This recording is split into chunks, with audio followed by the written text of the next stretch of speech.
Saying it's a bit unfortunate that we've already missed the Sinister 5 versus Energy game with the roster changes. Yeah, that would have been a cool, really cool grudge match. Anyway, we'll have them in the playoffs, I'm sure. Yeah, I'm hoping to see that. I'm going to start a Twitter poll, hey? You know. There we go. Put pressure on my own employers, you know. Just make sure that you go hashtag ECL 2019. Oh, I do. That's kind of the hashtag at the moment. Yeah. But let's have a look at the first game, of course. We've got one of the players actually playing at the studios today. He ran out of power, or his power got chopped off last night. He's joined us today at the studio. He's actually in one of the offices, busy warming up for the game taking place a little bit later. His name's Chappie, and here this is what he had to say at the media day. My name is Leander van Skalkwyk, and my in-game name is Chappie. I currently play for Team Gravity. Originally I started playing Call of Duty. I only played that for 2 years, and I only started playing CSGO competitively at DGC 2016, so it's 3 years now. I've attended DGC twice now, and before then it was just smaller LANs, the MSSA stuff that I could participate in. Originally I started off the team, had a couple of guys that wanted to play, and throughout a lot of changes and mixes and matches, we finally have the core roster that we have now. It's been a trial to get people to dedicate, it's been a trial to get people to continuously play, but now we finally have a dedicated roster to play with us. We have been friends for a long time now. Obviously starting off, we met at a MSSA event, and we have grown to be in teams, not be in teams, and now finally we have been in a team now that we've started to build together. He was one of the additions. I think he came in, it was myself and Aces, and he came in third. So he was the third member of our core lineup, and since then we've been playing together, we've been bonding together, being really good friends. Currently Team Gravity is not funded or sponsored, so we literally do it out of our pockets. That's why also we come in casual clothes. So we try to go to the events because obviously we do the fighting to play in to qualify, but we don't have the sponsorship, so that comes out of our own pocket money. Well, that's quite interesting. Yeah. I didn't know that they were not sponsored, so obviously they're out there looking for some sponsors. Hopefully we've got a couple of people watching. Yeah, that's what I was hoping as well. Might show some interest. Get these guys a sponsor.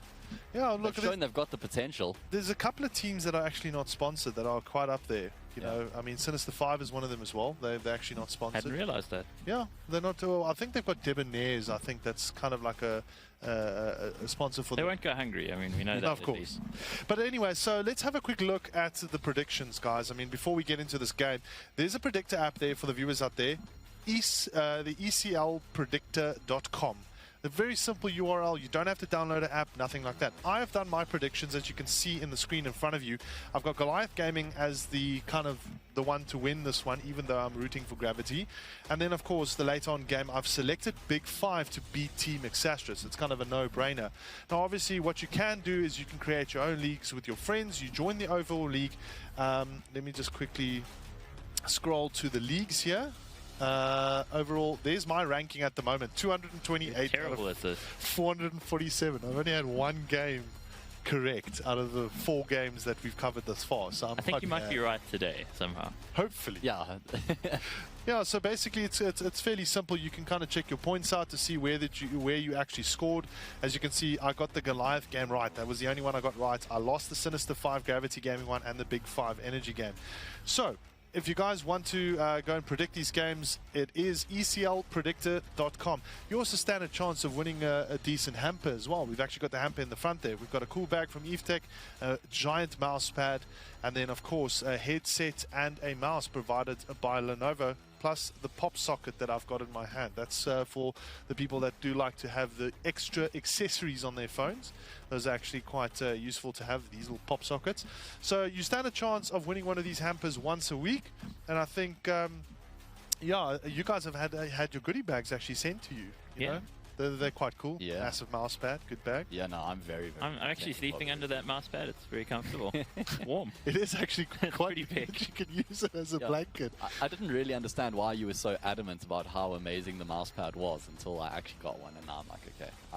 give the guy the benefit of the doubt in the future. Now you get it. Now I get it, yeah. So that's good. So that's what you can win with the ECL predictor, Yeah. which is really great. I don't think I can win it twice though. I mean, you know, we kind of hashtag winning because You can't, but I can. You can.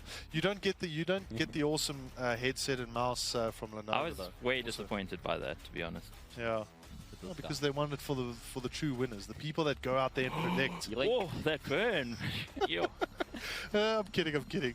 So guys, so first game up here, Gravity Gaming versus Goliath. It's going to be a good one, and I think you know, Goliath are the favorites to go in here. They've got a much higher percentage, almost 80% to 20. I'm just kind of waiting now to get confirmation if we've got a veto ready for us, because I know the teams are currently in that veto process, or we're just going to go straight to the maps. I mean, either or. Oh, there we go. We've actually got our veto. So, Nuke, the first one to be banned by Goliath, expected. 100% expected. South African proverb. I don't know why you actually ban Nuke first. Such a it's great... almost like let the other guys do it because they ain't going to play it surely. Well, there's also Vertigo as well. So for the viewers out there, just to give you guys a quick explanation of how this works, each team has to ban out maps. There are a total of 7 maps, and as you can see, they're banning out individual maps that they're not good on, and they're obviously going to pick the maps that they are good on so they can compete and try and win the game. It's as simple as that. So there are 7 maps in total. We only work with 6 on this tournament. Yeah. Vertigo expected, also like Nuke. Yeah, I think with both of these, it's comfort bans. We don't want to play these. We don't want to float them or allow them into the pool. And right now, I think most teams really are focusing on 5 maps rather than those 2, because those 2 are the least favored. Vertigo, by far the most unfavored map that there is. Yeah. Goliath Gaming with the ban there of Overpass, man. Well, it's so unfavored that we don't even have a fly-through for it. We're trying to get a fly-through for the You're map. throwing yourself under the bus today. Well, it's such an unplayed map. That's the thing. I mean, overseas I've seen pity, actually. Yeah, it's not too bad. We've done a grand final on it actually for ESL, and it wasn't That's too the bad. thing. Yeah. Overseas they played a little bit more, but in South Africa it's almost non-existent. I like that ban. Inferno. I'm really happy that they banned Inferno. I'm on board with that. Because Goliath are very strong on that map. The teamwork that's been installed from Destiny is just paramount and second to none. So I think that's a good ban by Gravity. I'd say we're getting a Mirage, yeah. Really, Mike? I'd say we're getting a Mirage. Are you really throwing your neck out I there? am sticking my neck out really far, like uncomfortably far.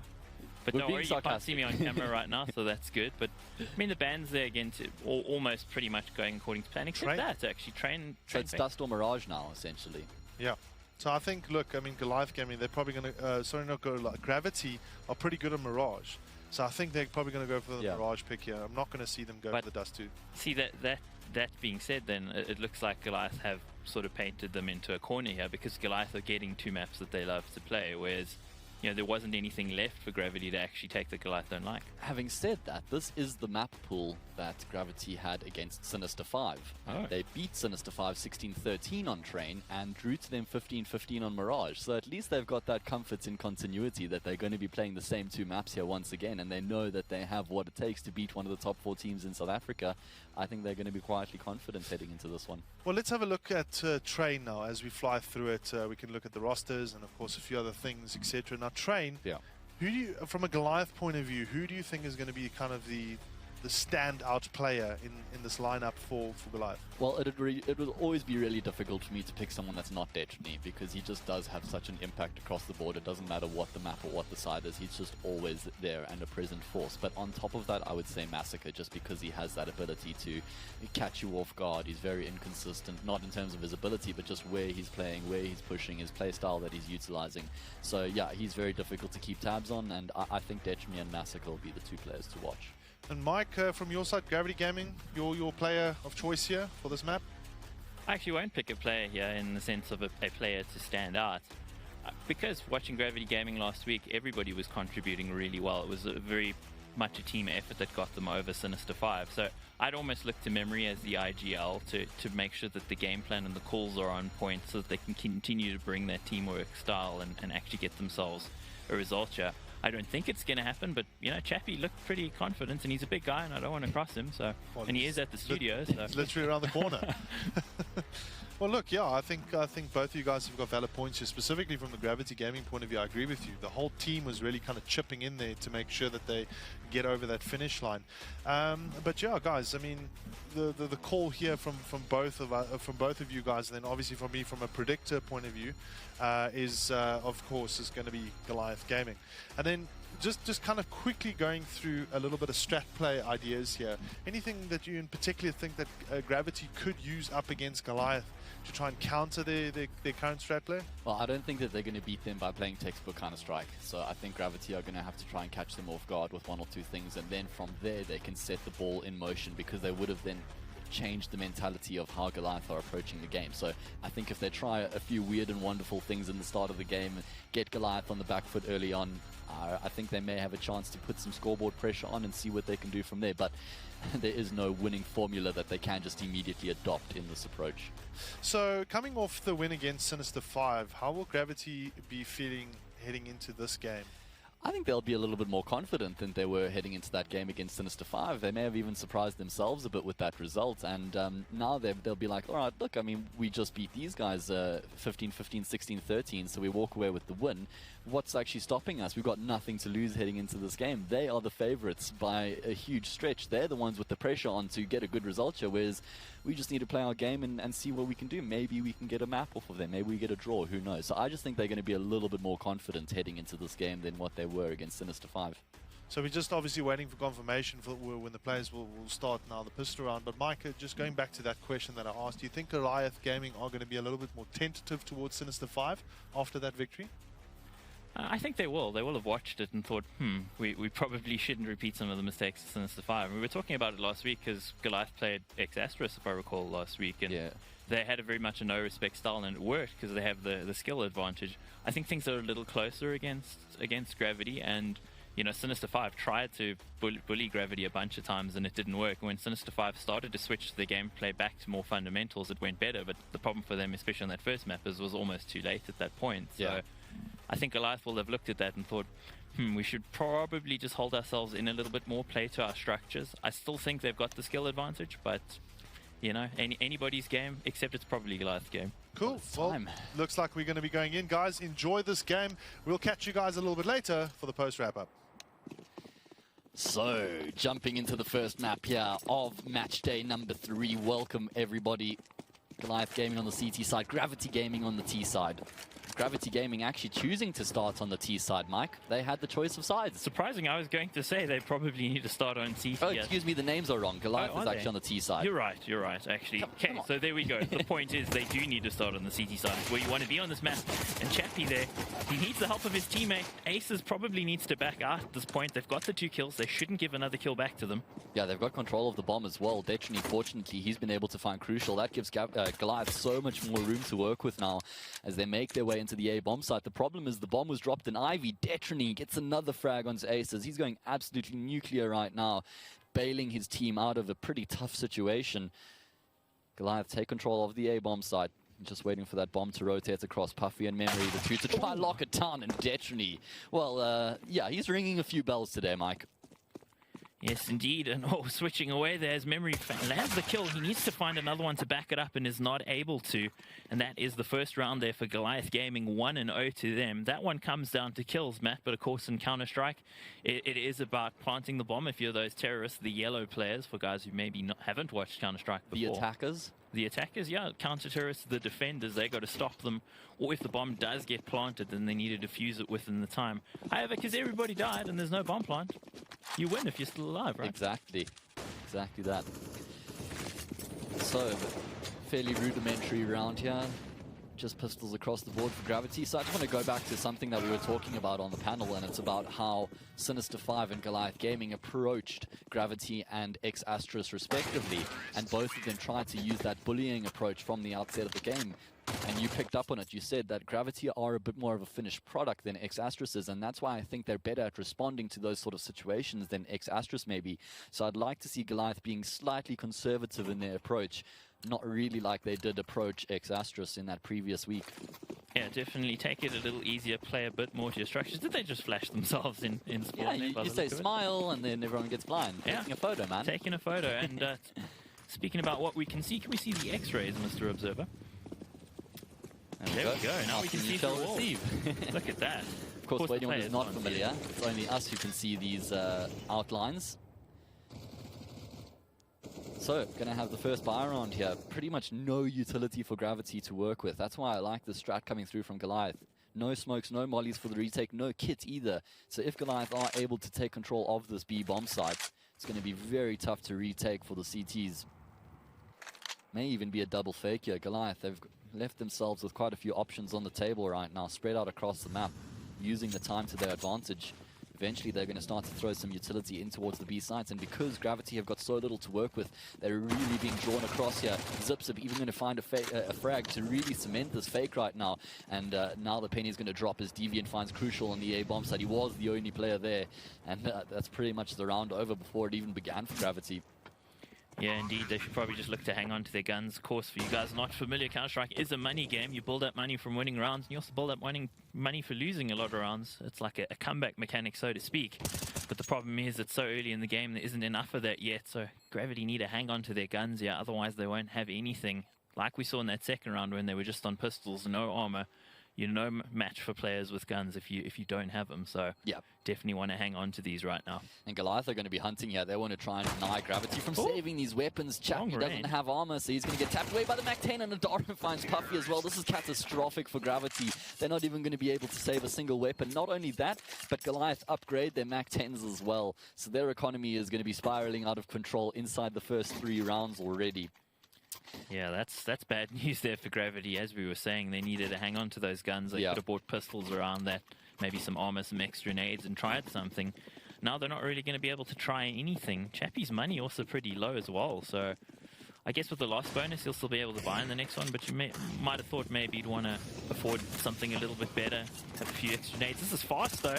Chappie with the kill, but he's traded, thankfully, with Adara coming down Pop Dog, so danger averted there for Goliath. Yeah, this is not an ideal strat from Goliath, just rushing straight into a bomb site without much information. They even take quite a bit of damage. Aces, if you could land a shot onto Adara, that would be a frag, but man, Adara just tapping heads in that round. He finds himself a quad kill. That was incredibly aggressive from Goliath, and I think that sends quite a strong message across to Gravity as what sort of a mentality they have approaching this game. I think we do have our answer to that question. Are they going to be super aggressive, or are they going to try to beat down the opponents that they consider themselves to be better than, or are they going to play a little bit more conservatively? It looks like they're going for aggression, and so far it's working for them.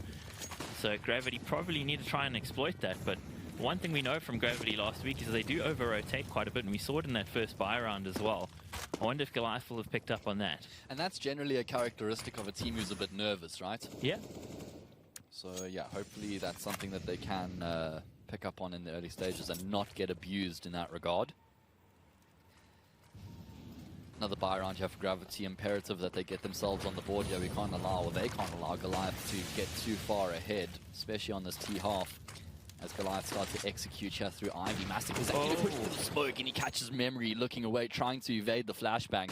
Unfortunately, he gets a barrel to the face, and that's an early one-man advantage here for Goliath. They take so much control as well as Massacre pushes all the way into CT. Now the players on this A-bomb site, they've been boxed in. They don't have much room to work with. That's a huge frag there from Puffy. Just gives them that much more room to play around. But Massacre, the patience, is going to be able to find aces, and that is a huge frag. Unlocks the B-bomb site. Yeah, forces the rotation, meaning Betrony has a bead on Puffy there. Massacre still wreaking havoc. He's having a great time of it until Chappie takes him down. Chappie needed a clutch, but in a 1v4 essentially before he took Massacre down. Extremely unlikely, man. Yeah, very much so. I must say, Goliath are looking a lot better in these first 5 rounds than they did against X-Astros. They're just seeming really hot right now. Yep, looking well practiced, and they got a ton of practice during Syntech Masters a few weeks ago, one of their first events together. Aside, obviously, I mean, they did the VS events and everything, but there's some lineup changeability, shall we say. So now things pretty well set for them. And I'd say, I mean, you brought it up last week, probably the best team in South Africa right now? Yeah, I think that's quite a comfortable statement, especially considering the changes that Energy have made. Sort of drops them a bit lower down than what they may have been before, just because we haven't really seen them with the new team. They haven't really had time together, of course. For anyone who's not familiar, Energy dropping 2 players, Raid and Mistim. Mistim goes across to Sinister 5. Kani comes in along with the Man, so interesting changes there. FPL star and Twitter star. Yeah, I'm a big fan, actually, to be honest. So I'm not going to get on board with the hate train. I'm a fan of that guy, man. He's a really good player. I mean, he's been around for a really long time. Oh, on the angle. Oh, Crucial double to get drop. through, and he does. Crucial with 2 huge frags there and one coming in from memory as well. This is a great situation for Gravity, considering how little weaponry they actually had to work with at the start of this round. Massacre salvaging the situation, finding that frag onto memory. Gets that one-man advantage back for Goliath, but Aces, he might catch them off guard. We've seen this guy do some pretty good things with the pistol in the past. He's going to be spotting the first player. Massacre, those swings around, his spidey senses tingle, and he is absolutely correct. Oh, I was so worried there, Matt. I mean, the other player spotted him, and Massacre didn't turn immediately. Like, where was the call? But not only that, why was Aces so tentative in taking the first frag? Surely he had known that he was spotted there. Yeah, it's a bit of an odd one. There's a couple of things that could have gone wrong there, but everything goes right for Goliath in the end. 6-0 after, well, a little bit of worry there. At least Gravity finds some frags, because it means Goliath have to rebuy a couple of their weapons, and it just keeps their economy in check. As you were saying, Counter-Strike is a game of money. You can see the dollar signs there on the right-hand side and the left-hand side of the screen. That's how much money each individual player has to their name. Looking a lot better than for Goliath than Gravity. Yeah, you want your balance to be in green. That's generally a good place to start. Yeah, most certainly. Gravity going to be back on the save if they lose this round. And, of course, round-wise, we've got 30. We're on round 7 of 30, 15 per half. Both teams get a chance on either side on this particular map on train. The counter-terrorists should be heavily favoured, yes. The Goliath Gaming have started super well, man. Yeah, they really have. And I like the way that they're approaching the spy round as well, having a bit of presence in Top Dog, having some presence in Ivy, and then executing into the B bomb site. But Aces is going to get the perfect timing onto Detrony. No trade frag available until Zip drops into the bomb site, though. Gravity do have that one-man advantage. Puffy missing such an important shot there. And fortunately, he is able to stay alive. Adaro just going to continue to aggress as he gets towards the back of Oil Train. Going to try and shut down these players before they can actually get into the bomb site. He finds the first. Massacre's coming through for the lurk as well. And he should be catching them off guard, although both of them are in a fairly poor position right now to shut down the defuse. Adara's going to have to get aggressive. He's just straight up sticking it. Even though Massacre finds the frag, the bomb's still going to get defused, and Gravity Gaming get themselves on the board. Well, great from them to actually get there, but Goliath, I think, a couple of fundamental mistakes there, moving away from the bomb site, and they didn't have a line of sight at all to cover off the defuse. Gravity Gaming had the kit cutting the defuse time from 10 to 5 seconds, so not a lot of time there for Goliath to get back towards the bomb site. Maybe just a bit too aggressive, Matt. Yeah, I think that was the case, especially with Massacre on the lurk. They didn't need to push so far forward. Anyway, Gravity, they need to be careful here. If they lose this round, they're going to be in reset territory. I do like the emphasis towards Pop Dog that's been coming out of Goliath. Nearly bit them in that pistol round, but other than that, it's actually worked pretty well for them. 3 players there, and we very seldom see players in South Africa go for control there towards Ivy. Yeah, that's true. As you say that, all 3 of those players making it up as a squad. Nice timing there from Puffy as he shuts down Detrony, jumping back and forth, just spotting for some information. Using the audio cues to his advantage, and again, Gravity, they get themselves a one-man advantage. This is not unfamiliar territory for them. Oh, Crucial catches Deviant off, try to get the fancy footwork. Unfortunately, it's going to cost him his life, and now Goliath find themselves in a very tough spot. Zip comes out on top of that one with Puffy, but down to 1 point of health is going to be making his job a bit tougher. He gets tapped down through the smoke. Massacre now, the only player remaining in a 1 versus 2. Knows exactly where both of these players are. Or rather, at least Crucial.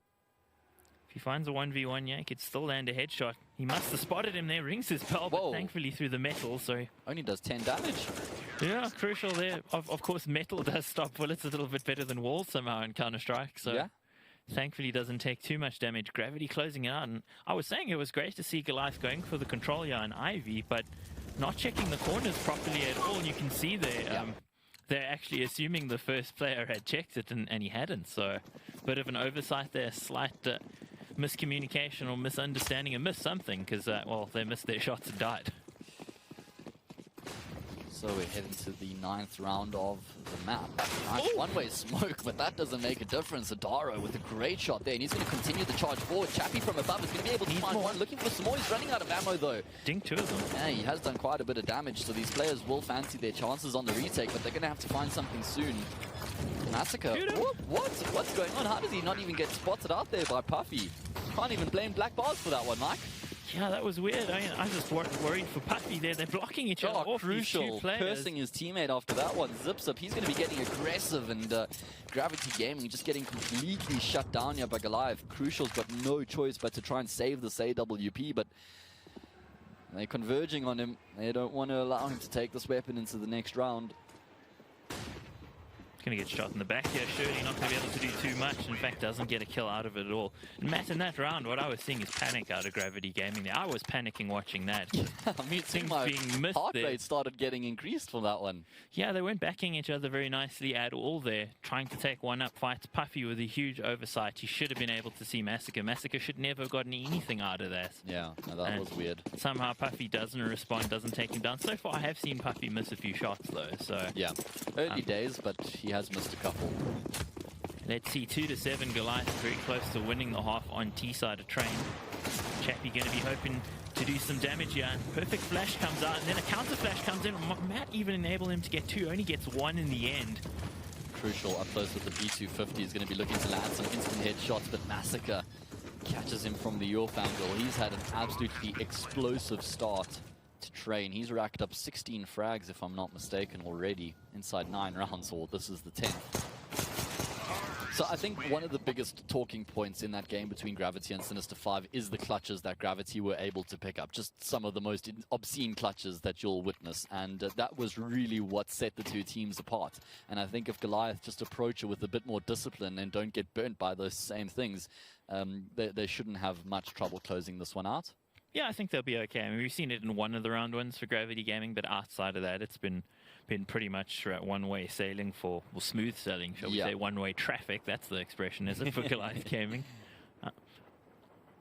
So we have the teams conferring over something strategic. I assume probably Gravity Gaming, just wanting to have a chat about things, because we can see a few breakdowns in communication, some panic a couple rounds ago, so they definitely need to calm down a little bit. Yeah, they do need to calm down, and I don't think it's going to be talking too much strategy at this point. It's just like that conversation, as you said. We need to just bring things back down to earth and make sure that we know what the plan is across the board. Just keep it nice and tight, trade the frags off successfully.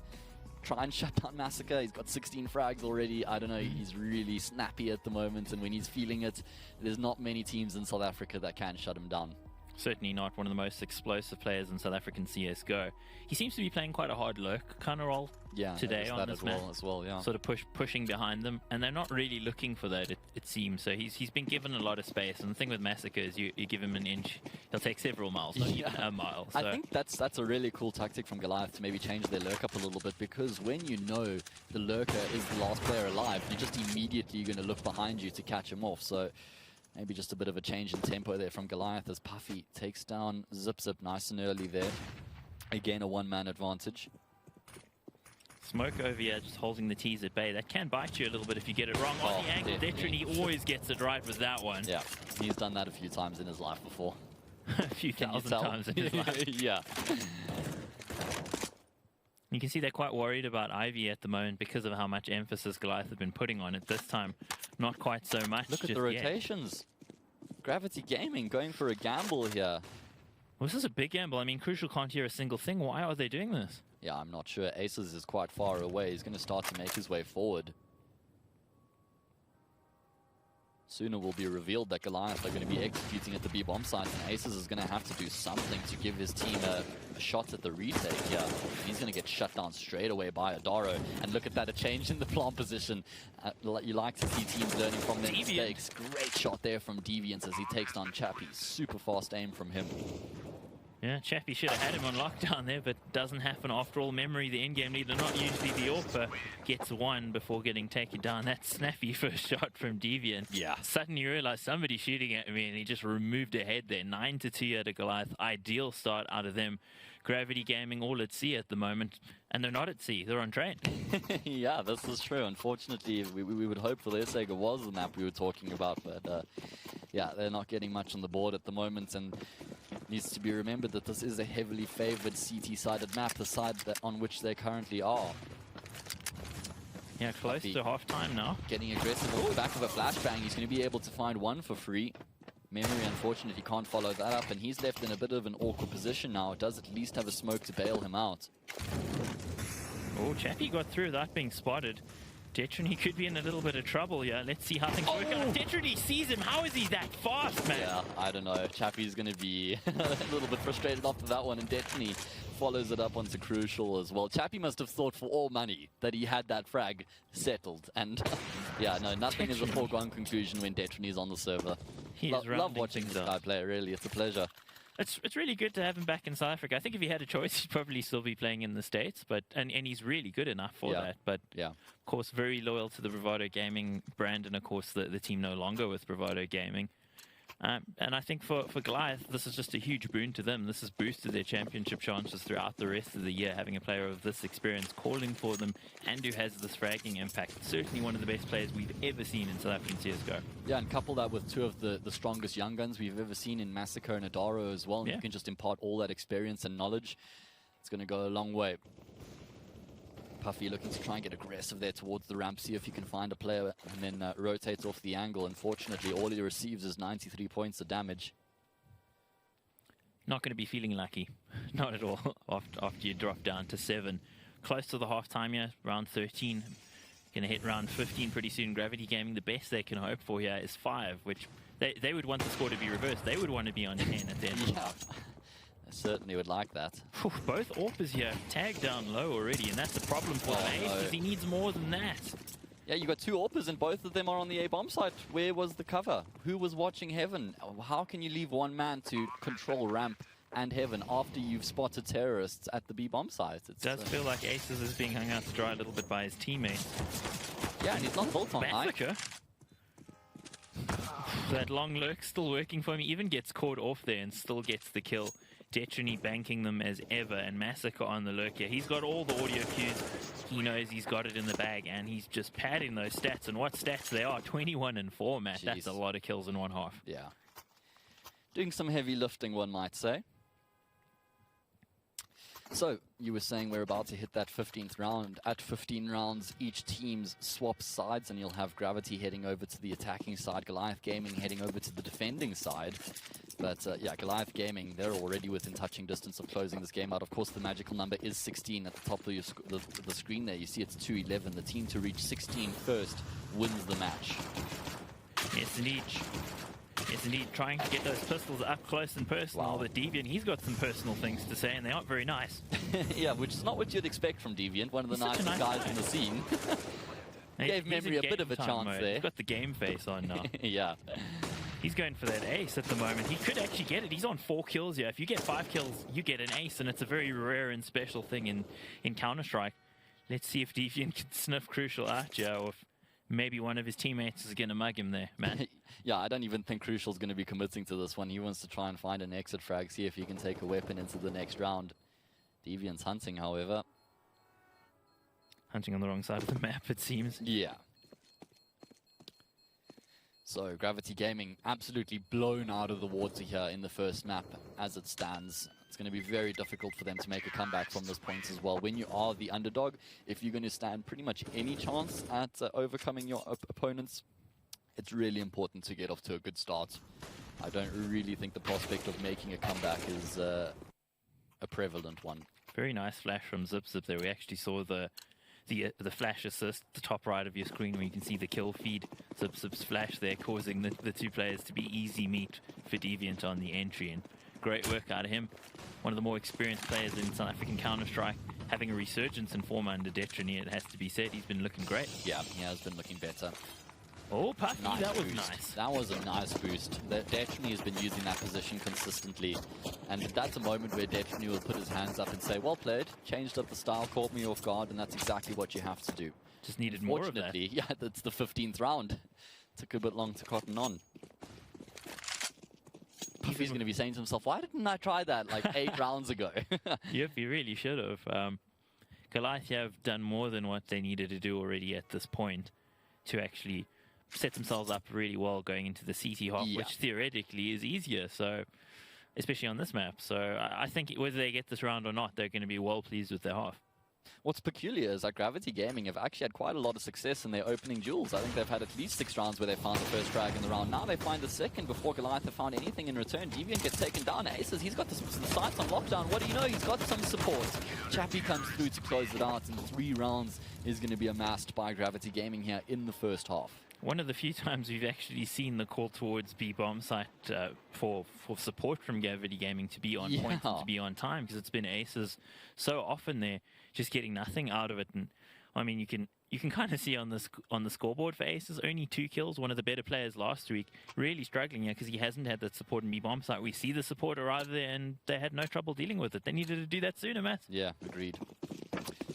Into the pistol round we go. I wonder if Adara's got a problem. He's still standing in spawn. Yeah, it sounds like there's some typing going on as well. Yeah, they've asked for a round reset. All right, there we go. Hopefully Adara will be back shortly. Just to point out, we were getting a quick look at the scoreboard there at the end of the half.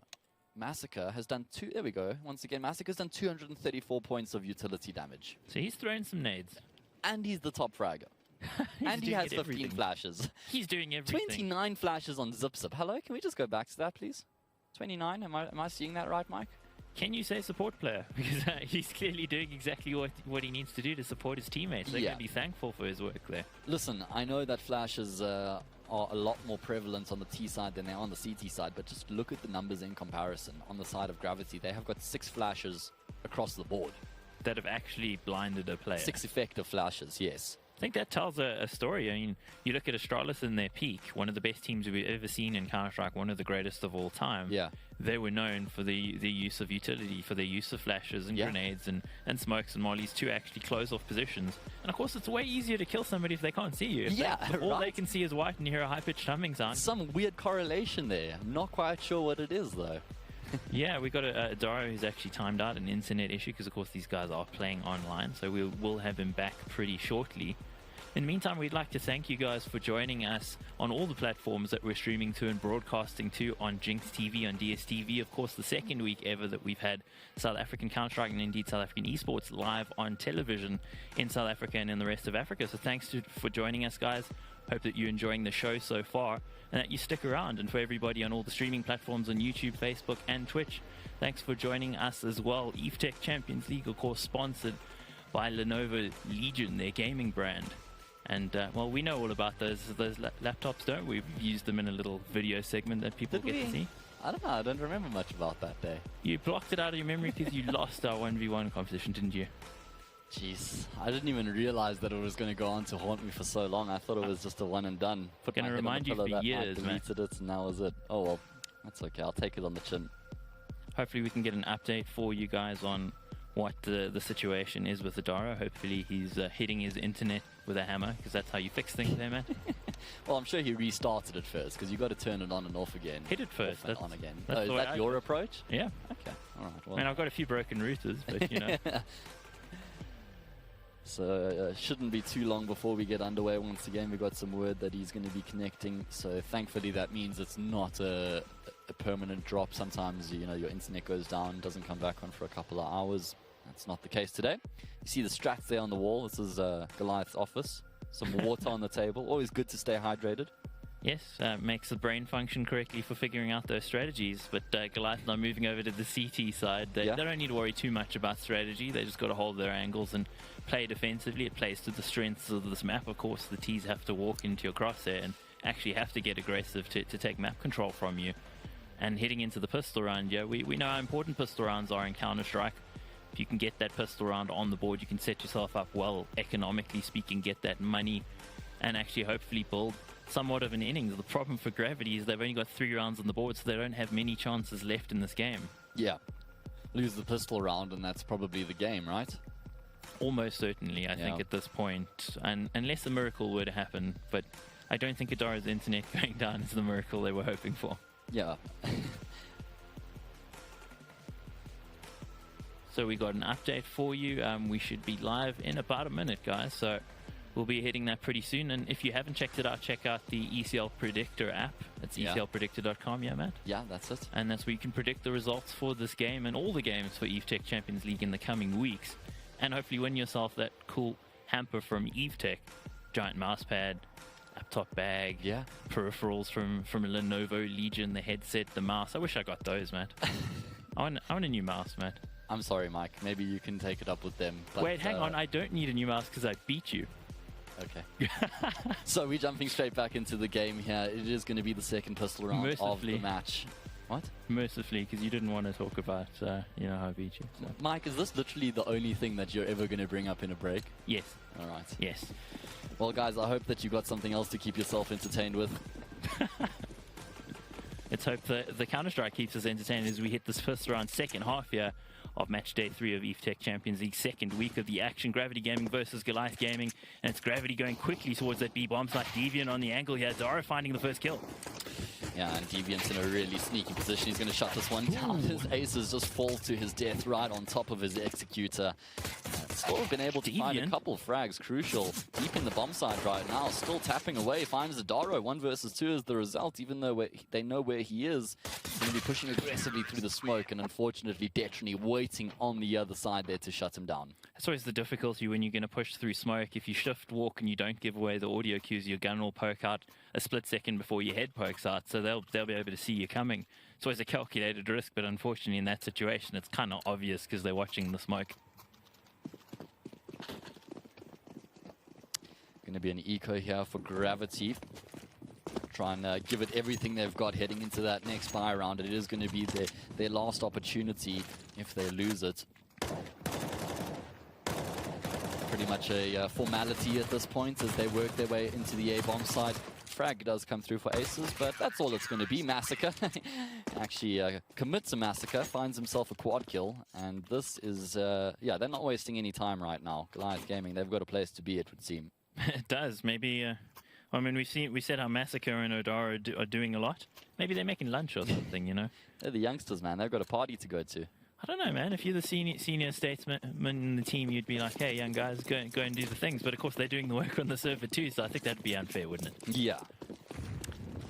So this is the moment. Gravity Gaming, they have to win this round to keep themselves in the game. If they lose it, they're not going to have enough money to get a buy in the next round. Unless they can get a bomb plant, then they may be able to find something. That's not the situation they'd like to be in, however. Not a bad opportunity considering the weaponry that Goliath have to work with. An MP9 on Zip and Adaro, for Mas on Deviant, so they do have an advantage in the way of firepower. And you can see the way that Goliath are utilizing these SMGs up close to the choke points. Adaro by the ramp, Zip by Popdog. Trying to play to the strength of his weapons as Adaro gets flashed up by Detrony. He's going to re-peek though, and that's going to cost him his life. I think the prospect of the AK may have baited him in there. Re-peeking while holding a grenade ain't the best idea, but they've been succeeding at so much of what they've been doing. Why not? Puffy there with the entry, uses the jump off the ladder to save his life. Yeah, Deviant though. Got a bit of a job to do here. He's going to be playing around the edge of the smoke. Times his peak perfectly. Can he find a third? Absolutely. Spots the legs out of memory, and he is on an absolute tear right now. Eventually gets taken down by Chappie, who attempts the 180 flick, but not going to work out. And Goliath Gaming, they find their 15th round. They get themselves within touching distance of map point. 15 to 316, the magical number we're looking for Goliath Gaming. And Gravity, well, they're going to just be scraping together all the pennies that they can to buy up. And unfortunately for them, on the lesser of the rifles, the Galil. So yeah, it's a bit of a tough one for them, Matt. Like I said, lose that round, lose the map. They're going to try and get aggressive here, push into the A-bomb site. Maybe this is what they needed, just try and throw the playbook out the window. Push straight into the bomb site. Going to trade one for one. Massacre, he pushes straight through the smoke, catches Puffy, and now he's got a couple other players. Where's the information? How has Chappie not realized that he's right behind him? He doesn't even care right now. He's got tunnel vision. He finds himself a triple ditch, and he gets the triple in return as well. What are we witnessing right now? What a turn of events. So emphatic there, and who else but the man Detrony to close out the map for Goliath. 16-3 is the scoreline, and Gravity just got blown out of the water. Yep, the gravity was not enough to hold them to the earth there, with the fury of Goliath just knocking them right off the map. Well, guys, I think it's an important victory, of course, here for Goliath, kind of staying on the top of the table. Very good performance from them, obviously. Yeah. I mean, that was something that was unexpected. Look, it was train, it was their map. Did you kind of expect this type of performance, Mike? You know, the scoreline 16-3? I expected a few more rounds there for Gravity, but overall, it's more or less kind of to script there. And I think with the fact that Goliath were able to get off with some of those sort of you only live once YOLO players where they're pushing through smokes and just being a little bit belligerent and maybe not playing fundamental Counter-Strike but getting super aggressive. Because it was working for them, I think it just made the result a little bit happen a bit quicker. You know, it was inevitable, but it happened a lot quicker than I expected. Do you think that was the defining factor here for the Goliath team, Matt? You know, that kind of very aggressive type of style, what Mike's been they were always going to try and bully Gravity, and then they'd have to reassess if it wasn't working out for them, but it was working out for them, so they just continued in that vein. Yeah.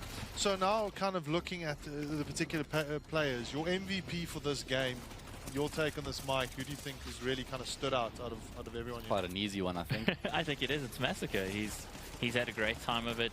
All of his audacious plays have been working for him. You know, he just seemed immortal at points. Sometimes there's 2 or 3 players shooting at him and he burns a couple of them and still gets out of that scrape. So I think right now the fact that he's playing as well as he is certainly a worrying sign for Gravity. He typically does tend to assert himself in a big way against teams that he feels that he's better than, and that's so what everyone. Yeah, so that is everyone. But yeah. I think particularly against weaker opponents, he's very good because he backs himself as a star player to go for those kills. A lot of guys would think twice and think this is a bad idea to do in this situation, but he's going to back his aim, and that's what you need out of a star player. You need that belligerence, you need that self-belief, and we saw it on display here for Massacre. So looking at the Gravity gaming team, of course, Matt, from your point of view, do you feel like it's the entire team that kind of let the ball drop here, or is it individual plays that you think that kind of cost them? Yeah, I think it was just an approach. They didn't really approach it in the best manner. They were quite tentative in the start of the game, very choppy in their rotations, didn't really have a clear-cut game plan. I think they just got, like I said, blown out of the water by Goliath, and at that point when they were 7-1 down or whatever it was almost too far gone for them to try and get back into the game. So I think they're just going to have to put that one behind them, focus on the next map. Say we were heading into this game as the heavy underdogs, even though we lost the first map, we shouldn't let it affect our mentality and just go in on a clean slate into Mirage. Perfect. So guys, we're going to quickly jump to an advert break for a few minutes. We'll be back shortly for the second map between Gravity Gaming and Goliath.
Right, we are back here for the Evetech Champions League, gentlemen. It is going to be the second map here between Gravity Gaming and Goliath. Mirage it is. Matt, starting from your side, it is Gravity's pick. Yeah. Do you feel that we're gonna see a better scoreline here instead of a 16-3? Yeah, I think so. It's a bit more of an even-sided map, so they'll probably have better odds at finding some rounds regardless of which side they're on. But it's not going to be a very tough battle for them, uphill battle the entire way, but I do think that they could find a few more than 3 rounds here or there, yeah. So Mike, from your side, what do you think Gravity Gaming needs to do to actually take this one away from Goliath, seeing that they are so strong on this map? I think their CT side just needs to show a little bit more. They really struggled. They were only, they went into the second half with only 3 rounds on the board.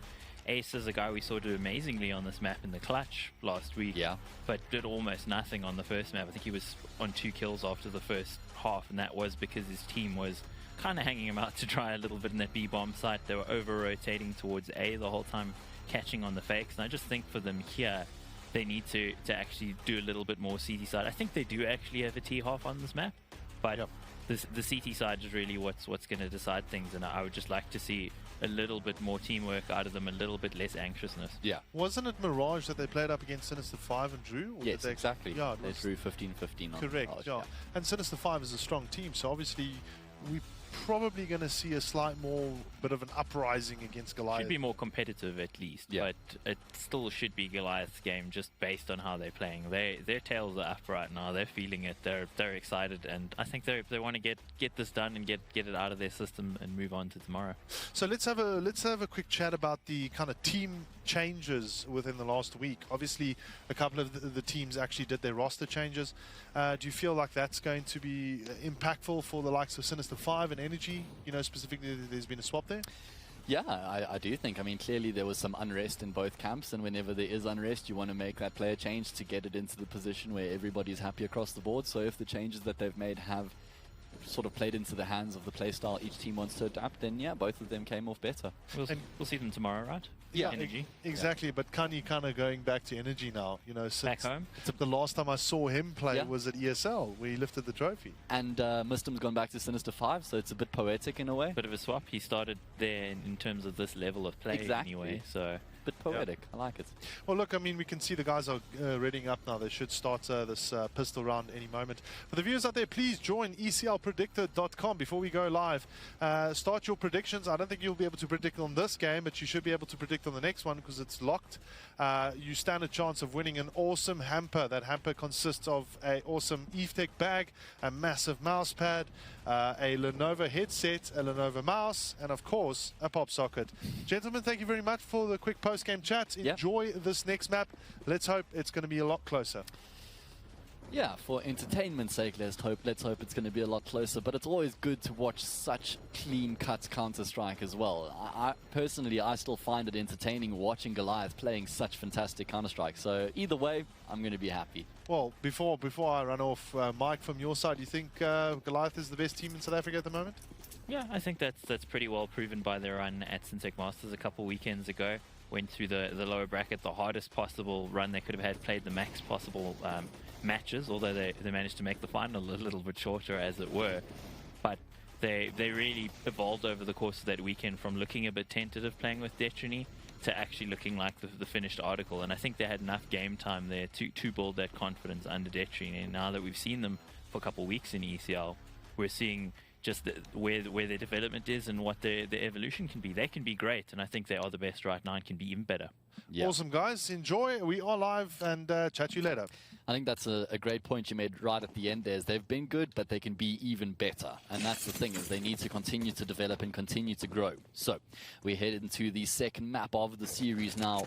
Goliath, they start on the CT side, which is the favorite side. Nice pistol here from Gravity. Fortunately for them, they've chosen the right bomb site to execute on. If they do commit to B, only one player here in the way of Deviant, and he's going to be getting a lot of information right now. You can see those rotations coming through. Excuse me, it's actually Zip who's by himself here on Catwalk. Looking to find something, just try and make the retake that much easier. It's so tough to retake the B bomb site. And look at this from Gravity. They've even taken market control, taking all of this area of the map away from Goliath to try and get themselves forward. And they're going to be trying to shut them down at the choke points. But Deviant lands 2 fantastic one-taps. Still going to be getting pursued here, but he's not committing. He's actually just trying to buy time for his teammates to rotate through. This is a great decision from Goliath, considering the situation they found themselves in. Deviant, he finds another one. All of a sudden, it's on Puppy's shoulders. He's tapping away. He's going to find Detrony. There's a Kitcher for Deviant to work with. He's going to have to line them up and knock them both down. He does find the first, and he's going to be able to find the second as well. Puffy with the 1 versus 3 clutch in the pistol round. Wow, he was in a no-win situation, but he won it anyway, Matt. He got all 3 of them, and he made such hard work over that first kill as well. I thought his goose was cooked, his days were numbered, and he still got all 3 of them. That was against all odds, especially with what Deviant managed to get done there. It should have been around that Goliath were going to bank all day, every day. Absolutely. Couldn't agree more with you, Mike. They did so well to get themselves into the position that they were in on that retake. And unfortunately, not able to close it out. They're going to go for the force buy here, but a great start to the round as Aces takes down Detrony. That scout does get retrieved by Adaro. As I said, Mike, as the underdog, you always want to make sure that you get that first round on the board. You want to make sure you get off to a good start. Not really realistic to make a comeback against a team like Goliath when you are such a heavy underdog. Nice from Deviant to bring it back in terms of numbers there. Almost catches off a second player as well. Chappie, though, will take down Massacre, the hero of the previous map. They got to know where Deviant is, and they take him down in short order. Adaro, the last man left alive, he can get some damage done, but he's already pretty damaged himself. Yeah, gonna get shut down by Memory, so Gravity Gaming able to deal with that force buy from Goliath, get themselves a second round on the board, and this is exactly the positive start that they needed, especially coming off of the back of that trouncing on Train. To pick up the first 2 rounds just immediately puts those demons behind them and allows them to focus on the map at hand. Yeah, pretty excited to see what they can do here with a good start behind their name, as opposed to what we saw in the previous map, where they were just getting absolutely massacred by Massacre and the rest of the team. They've almost equaled the amount of rounds they found in the entire map here. And they should, actually, considering that it's just a hard eco. They're going to be pushing into a full stack here, but Puffy already dismantles it by picking up 2 players. He's going to be finding a third here as well onto Adaro, but the lineup for Detrony actually does a substantial amount of damage. Nearly found a 3rd frag in the round for his team. Anyway, Gravity Gaming, they still get themselves across the line at the end. And they head into the meat and the potatoes, the business end. Yeah, some nice shooting out of Puffy. I think he looks a little bit shell-shocked at times on the previous one, missed some easy shots he should have gotten.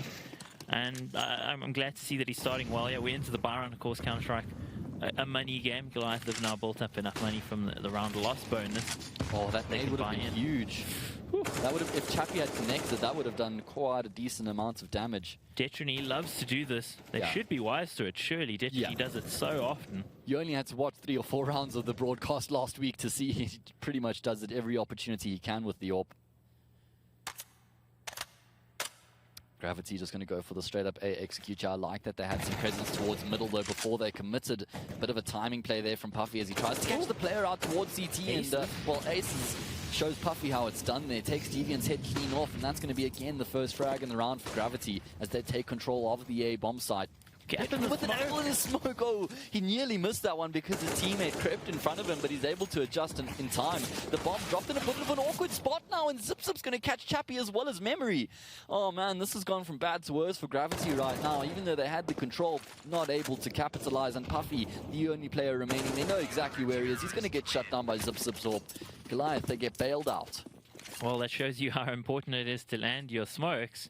Yeah. And that's one of the easiest ones in the game, Matt. You should be able to land that one. The jungle smoke? Yeah. It just feels like there's always a gap on the jungle smoke. There always is, but it's so it shouldn't be that big. Yeah, though. I agree with you. Like, at this level, you should find a smoke which doesn't have a gap, but it seems like it's so consistent that teams miss that smoke.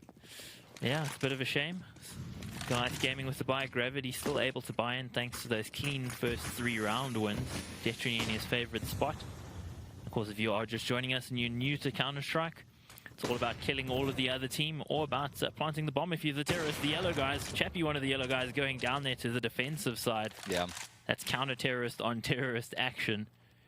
And, of course, the whole thing about winning the game, you got to hit those 16 rounds, 15 rounds a half to either team, and they get to go to either side here. Goliath Gaming with a great start on Train, and they're 1-0 in the series at the moment. Gravity looking to hit back. Not sure that was clever, walking through the smoke. Yeah, hoping for a bit of a timing push once again off the back of a flashbang, but Zip, he is absolutely feeling it right now. Nobody can put a stop to this man. He gets himself the quad kill in the round. That was almost too easy, Matt. Yeah, that did look too easy. It just looks like they didn't expect him to push forward. They maybe thought he was going to take the first kill and then back away, but he pushes forward. No, none of the players looking his way. Yeah.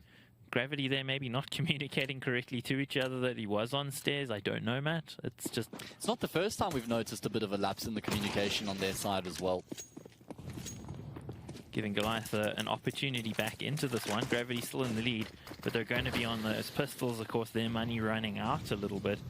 So Goliath with a nice opportunity here. They've got the double AWPs, the sniper rifles, those one-shot kill weapons. And they're going to be looking to that as a means to shut this down.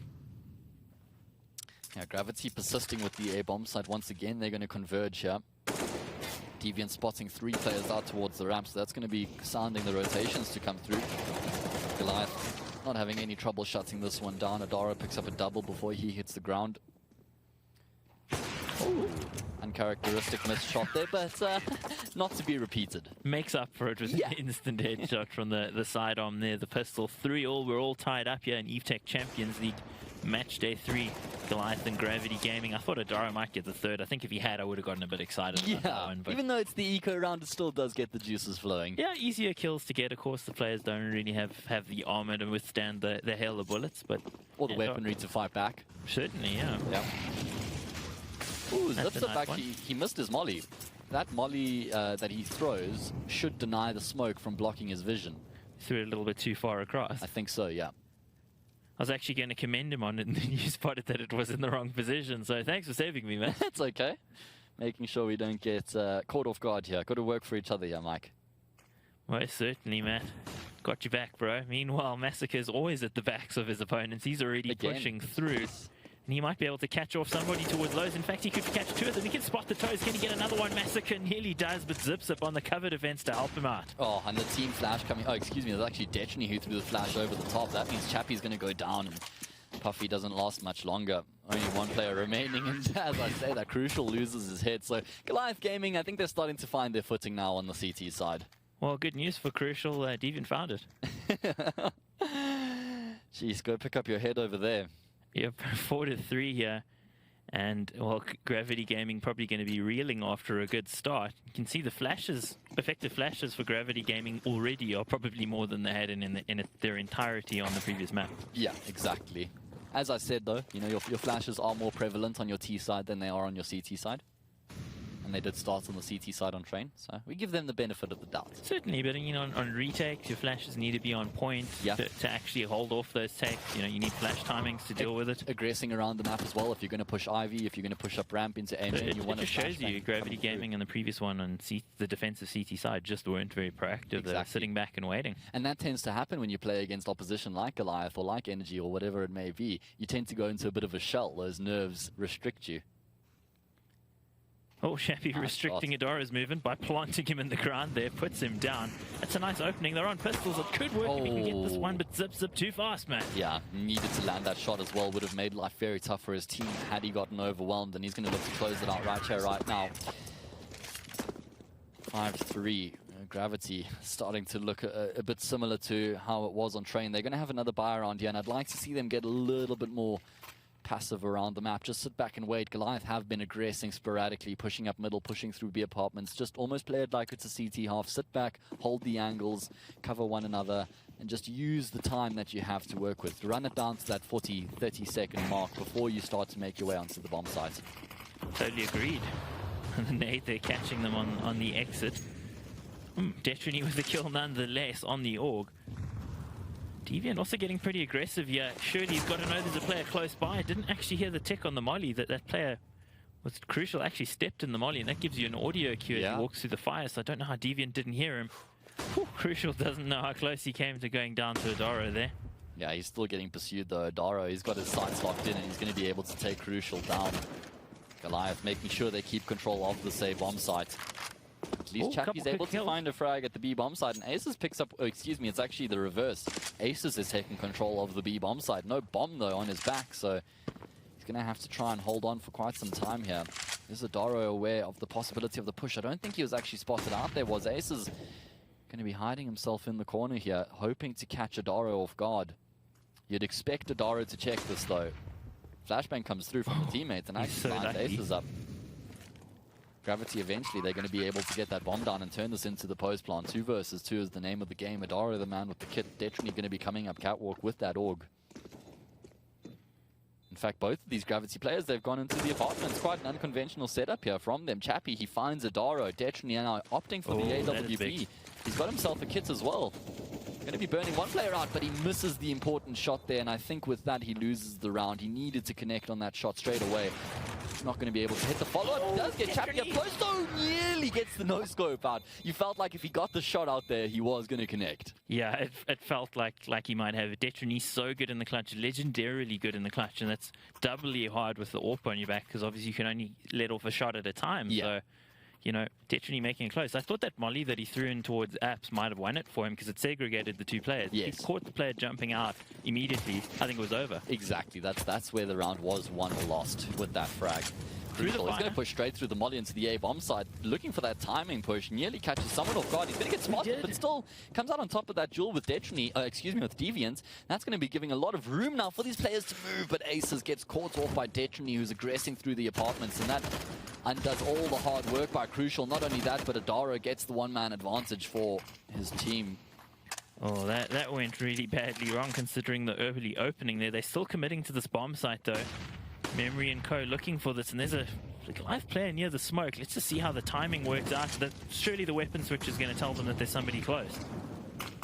No. Memory's going to continue his surge forward, and he actually catches Adaro off guard. Adaro thought he had made the 200 IQ there, just holding his trigger, but he's going to get taken down. Now the 2 versus 2 ensues. Memory, you're going to get the spray down through the box into Massacre, and Detrony, he's got a chance at redemption here. Finds the first onto Memory. Doesn't realize that the second player is so close on Tetris. It's an AWP against an AWP here. Oh, jumping to... Puffy is going to go swing out. Detrony missing the flick shot, but now he knows where his opponent is. He's going to drop down. What is he doing? Going for the random shot? Was that just a warning shot? I think he was trying to mask the sound of him dropping. You saw him jump there to actually bait Puffy to peek. He made Puffy think that he dropped down. Puffy did peek. Detrony misses the shot. Then Detrony tries to fake him out by shooting while he dropped. Yeah. So that the sound would be missed. But Puffy realizes that's exactly what it is. And he closes it out. That was so close. Memory was a huge round there, man. Yeah. I almost thought he maybe needed to leave Detrony alone there towards Connector. But, you know, I guess you get 3 kills and you just feel the adrenaline flowing. You want those kills. But, yeah, that almost puts Puffy in a no-win situation. You know why I say no-win? Because Detrony wins clutches. He hasn't won the 2 we've seen so far, but I mean, his strike rate is insane. And that's what makes it so special, that Puffy just goes on to win that clutch. Like you said, it really is an important moment and an unlikely one as well. Goliath, they've got enough money to eke out another buy here, but lose this one and they don't have anything left in the bank. The piggy is broken. Oh, this is big from Detrony that he managed to get over here. I don't think they hurt him either. Oh, no. Oh, no. Chappie pushes straight past Detrony. He's able to take down Zipzip at the bare minimum. Oh man, Adaro finds Crucial without head armor. Was that a instant one-tap there? Massacre finds a shot as well, so it's falling apart here for Gravity. They got themselves into such a good position on the map. Considering they won those 2 rounds, they'd broken Goliath's economy and just weren't able to make that final step a success. Still, good going from Gravity Gaming to be on 5. Goliath knows ahead here in this second map, but overall, I think Gravity will be fairly happy with the score. Looking at the scoreboard there, Ace is clearly not throwing any flashes for his teammates. Hopefully we can see the kills as well. He's going to go with that. I'm the entry fragger, so I don't throw those nasty things. Going to be seeing a bit of investments into utility here from Gravity. Some smokes towards the B bomb site just to fake it out. They leave the bomb over at A, and it's actually worked all right. It's pulled the mid player across to the B bomb site. There are still 2 players here at A from Goliath. They're not committing. Memory there deciding to run through the fire and then run back through it again. Decides he doesn't want to die after all. I think the highlight for me of last week's play was actually Aces on the P250 getting work done, and Crucial, he's getting work done. Can he get another one here? This player is under a ton of pressure. Deviant already erased, and the AWP is somehow staying alive. Surely he's got to go down. Surely he doesn't get another one. Eventually he does go down. Gravity, they win the skirmish though. They take control of the A bomb site. Bomb hasn't been put down just yet, and it's actually still in. It's actually been dropped into the bomb site, so there's potential for it to be planted. Massacre smells the rat. He's going to take the rat down as well. Adara shuts down Crucial, so Goliath able to make ends meet. Was a nice approach from Gravity nonetheless. Ooh, Lenovo Y730 or Y740. Pretty cheap there, Matt. Yeah, very. And pretty cheaply given away as this round out of Gravity. I thought they maybe had it in their grasp there. The fact that they took so long to take Detrony down. If he'd gone down, they'd managed to retrieve that AWP. I almost think they could have held it off towards CT, but they made hard work of it. And to Detrony's credit, of course, he's pretty hard to kill. Yeah, he did a great job to find those 2 frags before he got taken down. So it's going to be AWPs across the board here. 2 AWPs for Goliath in the way of Detrony and Zip. No surprise there. And then Puffy with the AWP. Glass Cannon AWP at that. I'm not a big fan of the Glass Cannon AWP on the T side. Value utility over the firepower. Can work out well on the CT side because all you need to do is lock down an angle, but you need to be way more proactive on the T side, and generally you're going to be taking some shots before you can find a frag. Yeah, definitely the better option on the CT side if you have to do it, but generally you're going to hope that you don't have to do it. Yeah. What I do have to highlight though is Zip doing so well so far. Ace is wise to Detrony, he's been there so much, gets burned for it. Zip overall in this game, he has been really on fire. And I mean, it's not really one of the players that you'd look to as one of the more skilled players in this team. He's a good player, but he's not one of the star players. And so far, he is starring. He's getting all those kills. Yeah, he's done a great job so far. Funny enough, I mean, if you looked at him in one of his previous teams, XTC, he probably was one of the star players during the course of last year for them. But in this team, it's so stacked with talent, you almost don't think of Zip at times. Definitely not. It's Adara and Massacre are the first 2 names to come to the forefront of your mind. And he's done a good job to change his playstyle and to adapt to that as well. He has adapted very successfully into this team, as we see Gravity starting to execute on that 20-second mark, leaving it very late right now as they take control of the A-bomb site. Trading frags back and forth, but Adara, he's going to go down. He thought he had the play right there. Got to get the bomb back, Matt. They need to get the bomb. Only 6 seconds left. They're going to have enough time to plant, but only just. Unless the spray down comes through from Deviant. Going to have cover. Is he? Massacre shuts down once. But Puffy with the AWP is going to get the round. And Gravity, they find their 6th. That got close, though. I didn't even realize how close the timer was. Yeah, that was super close. The fact that the bomb was on the ledge there of balcony, that could have gone really badly had Massacre managed to bracket the player retrieving the bomb. Yeah. Do you have to say, though, Puffy on the Glass Cannon AWP, he got 2 kills, Matt. He got the business done despite our misgivings. Yeah. Was the differential factor there between the 2 teams, as we're going to see Goliath going for another buy round here, and Deviant sets the tone with that frag. Crucial has been consistently aggressive towards the ramp, and again, that is the case. This time, doesn't find anything before he goes down. Doro lands a shot there with the scouts as well. Well, Memory playing with fire there, actually playing with the smoke, as it were, but peeking the angle. Could have walked into a crosshair, but gets away with it. Gravity now chasing the game a little bit in the round. And on the scoreboard, of course, it's 7-6, second last round of the half. Is Aces going to connect... consider the cat player, and is Detrony going to get checked here? This could be bad. They're walking into this. He's in such a strong position right now with the MP9. Crazy potential to do a lot of damage. The flashbang's going to come through. He's able to get the first and the second. Eventually, he runs out of ammo, trades up for the Galil, and he's going to find Puffy as well. He made it look so difficult. Sarcasm. It's unbecoming, Matt. Yeah. That was easy as you like for Detrony. We've seen him in that position so many times. We saw him in that very position last week. And he tends to be so good with that weapon. Of course, with the SMG, it's all about the mobility, the fast fire rate. But it doesn't do a ton of damage, so you've got to keep moving. You've got to make yourself a hard target. And Detrony banks the extra kill reward because of that 600 instead of the normal 300 per kill. And he banks the kills too. So reliable. As we head into the final round of this first half, it's going to be a pretty much a force buy here for Gravity. I'm tired of saying his name, man. I want to call him reliable again. And the problem is, you're not going to stop saying his name either, because he just does convert so frequently. Adara and Deviant Beautiful flashes. getting aggressive in middle. They haven't given Gravity any control in middle for free. Even once Gravity's gotten themselves towards the top of mid, still they follow up flashes. They re-aggress consistently.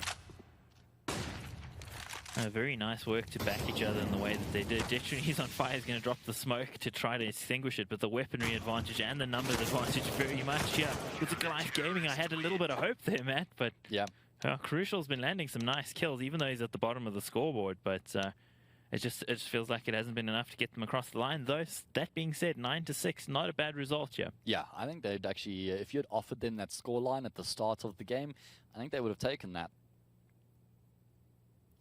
19 kills on Detron. He actually overtook Zip courtesy of that SMG play there. Yeah. So 2 players again hitting hard here for Goliath Gaming. On the previous map, we saw some great stuff out of between Detron, Adara, and most especially Massacre. What do Goliath have up their sleeves in this pistol round? Quite a bit of utility work to work with. 2 smokes and 4 flashbangs. 3 players towards middle, 2 towards ramp. Insinuates we're going to be seeing an A split. Where do the smokes go? That's the big question. Detron leading the charge, and they're actually going to be looking to take catwalk control here, but Aces greets them gracefully with the USP. He's going to be able to take down 2 of them. Eventually, Adara replies with the frag of his own, but the one-man advantage is still a thing, and Puffy, he doubles up on that, makes it a 2-man advantage as Goliath try and find that bomb and get it down, but they've just got too many players around them right now. Massacre, well, here comes the Massacre. What can he do? Decides to bail out of it and move towards CT, and this might actually be a good call out of him. Yeah, he's got a smoke to work with as well, so this is actually very clever from Massacre. He's denying any information for Gravity right now. He's got time on his side as well, Mike. Can he reload, though? I don't think he can. All he did, actually, so I thought they might hear him if he did, so... See how this works out. I don't think they have the inkling of where he is. Maybe they were just a little bit too far away to hear the reload. But Ace he's in such a good position right now. He's just rooted himself in the corner. That audio cue is going to be giving away Massacre's position as well. Surely there's no way Massacre considers this. He's going to be committing to the bomb plants as well. So he's going to find the plants at the bare minimum, and I actually think that's a bit of a success considering the situation he found himself in the 1 versus 4. Turns it into a bomb plant. But Gravity, they win the 2nd pistol round of the game. Remember, this was a bit of a talking point with Goliath against X-Astris. I think they only won 1 of the 4 pistol rounds in that game. Yeah, it was crazy. Yeah, so again, struggling to make the pistol rounds happen here on Mirage. Yeah, that's true. Let's see how this develops throughout the course of the season, if that becomes the story with Goliath, because it is one of those things that can bite you. Ace is there with a very nice play on those 2 headshots. Probably a little naughty to go back for the 2nd peek there. Could have lost his head, but he gets the kill instead. Yeah. And I think if you look at some of the teams on the international stage, like Team Liquid, the best team in the world right now, that was them against Astralis last year. They couldn't buy a pistol round at times, and now they're the best team in the world. Could we see Goliath go on a similar trajectory in the local scene? I think they're the best already, but yeah, if you get those pistol rounds on lockdown, you don't really give the other guys much of an opportunity after all, do you? Exactly that. Just cement every aspect of their game. Interesting that Goliath are taking so long to execute here, because they're not aware of what sort of information Gravity is getting on the other side of the map towards middle and towards B. Eventually that executor is going to come through. Smoke's raining in. We saw them use this wall of smoke last week against X-Astris as well. Just sort of guarantees them a bomb plant at the bare minimum. They're going to be pop flashing their way through that jungle smoke, but Crucial on such a passive angle, he's not going to be getting caught off guard there. Puffy, making his way forward, is going to be spotting the player out, Adara as well. So Goliath, even though they find the bomb plants, it seems like that's all it's going to be in the round. Can they compound the economic damage, though? No. It's not often that your question gets answered that emphatically, Matt, but it did in that particular instance. Gravity Gaming get another one here. I think Goliath going to be feeling pretty good about getting the bomb plants at the very least in these 2 rounds. It means they're by, thanks to the extra bonus that you get for planting the bomb in terms of money, you'll be able to come in with some pretty good buys here. So not all lost for Goliath at all. Of course, they're still in the lead of the game, and our big question mark about Gravity was not about their T side on this map. They're pretty good on the offense. It's about their defense. The counter-terrorist CT side was weak on Train. What do they have in store now that we've moved over to full fat weapons on both sides? Yeah, we're going to have to wait a few rounds to figure out, but this is going to be a pretty indicative round as to exactly what we can expect. Puffy also on top, but there's so many players here right now. What's going on? They're going to go for the boost. This is quite an interesting one. This might actually catch Goliath off guard. He's good for a single frag, but now Goliath has to know that there's more than a single player there. That nade doesn't actually do that much damage. There's some frags that are coming through right now. Great trade efficiency here from Gravity as they walk away with a 2-man advantage. Definitely the only player remaining, hasn't shot a bullet yet, as he does have to take down Crucial. That's going to be a trade-up weapon for him if he chooses. AK now to work with. He's going to be spotting out one of these initial players. Gravity, they're looking to take the fight to Detrine right now. I wouldn't necessarily be advising for this. No, definitely not if they give him 1v1s. It's a AK versus the FAMAS, much less. Why are they fighting him? Stop fighting him, guys. Please stop fighting him. Well, they've used all their nades as well, so they probably need a fall back here, but they're still sticking around. They're backing themselves. Detrine's on low HP, but he's got that AK, and if he finds a headshot, he could have made it really tough for them, and he did indeed, but memory will take him down. Yeah. And somebody like Detrine, you could call him Clutch Trini at this stage, because, I mean, the guy is so good at getting those across the line. Not so much today. We keep talking him up, and he doesn't quite get across the line, but the fact is our data is watching him for years. Yes, exactly. And even in the last few weeks in Syntech Masters in week 1 of Evetech Champions League Season 3, he's been so proficient at closing those out. So you just want to make sure you don't give him those opportunities. 100%. It's going to be another eco here for Goliath as Gravity. They level up the scoreline. 9-9 is the name of the game right now. And Goliath yet to find a round on this T side. Great stuff from Gravity. They got off to a good start on the CT side as well, but they weren't really able to keep it up consistently. Maybe they can here on the CT side. We expected this to be closer for sure, but yeah, geez, those shots ringing off were so close to his head through the wall there, but of course the players can't see that. Everybody on low HP here, aside from Massacre, courtesy of that early damage. We expected it to be closer, but not this close. It's much closer than what we would have thought. And clearly Gravity like this map. Yeah. Goliath do, but they did lose it a bunch of times over at Syntech Masters. So I'm just trying to think. They lost it to Big 5 and WRG as well. And WRG, and those were big losses. 16-6, 16-5 losses. So yeah, maybe there is a little bit of weakness here for them to exploit. Ladaro exploiting that Desert Eagle for the kill, but surely not that much more to come out of these players. Zips up on 10 HP. Not going to last much longer either. Gravity, they get themselves ahead for the second time in this game. It's been a while, though, since they've tasted the lead. So I wonder how Goliath approaches from here, considering they have lost the first 4 rounds of this half. Are they going to be changing anything up, making any drastic decisions, or are they just going to be continuing? They know what they're capable of, they know what they have to do, and just stick to it. Looks like they're going to be going for the classic flash over the top and take control of the A-bomb site. Guys, we know we're better aimers than them. Let's just take the fight straight to them, and that's exactly what they're going to be doing, not wasting any time as they get themselves towards the A-bomb site. But Crucial, he lines up 2 of them before he goes down. The trade is there, at least from Adaro, but Goliath, they still have so much more work to do right now. Zip gets completely blinded up. Adaro's taking so much damage, he's going to go down to Chappie. Rotation's coming through. Goliath got a very tough job right now, especially since that AWP of Puffy's gotten into position. Massacre with it all to do in the clutch. These players again playing passively, which is good to see. The flash goes over, but fairly telegraphed. So yeah, see if Massacre's going to be able to find himself a free kill here, and he might just gets the headshot. Unnecessary out of aces there. It's a 2v1, very winnable for Massacre now, Matt. Yeah, he knows that there's an AWPer on this angle as well. He lost a teammate to Puffy not too long ago. The bomb is just dropped in such a difficult position. He needs to try and bait the shot out, and he's not going to be able to. Puffy has the angle on lockdown. Gravity, they get themselves a 2-round advantage, and there's no bomb plant for Goliath, which means they're going to have money, but they're not going to have AWPs. They're not going to have the most utility in the world either. And this is actually a perfect position that Gravity find themselves in right now.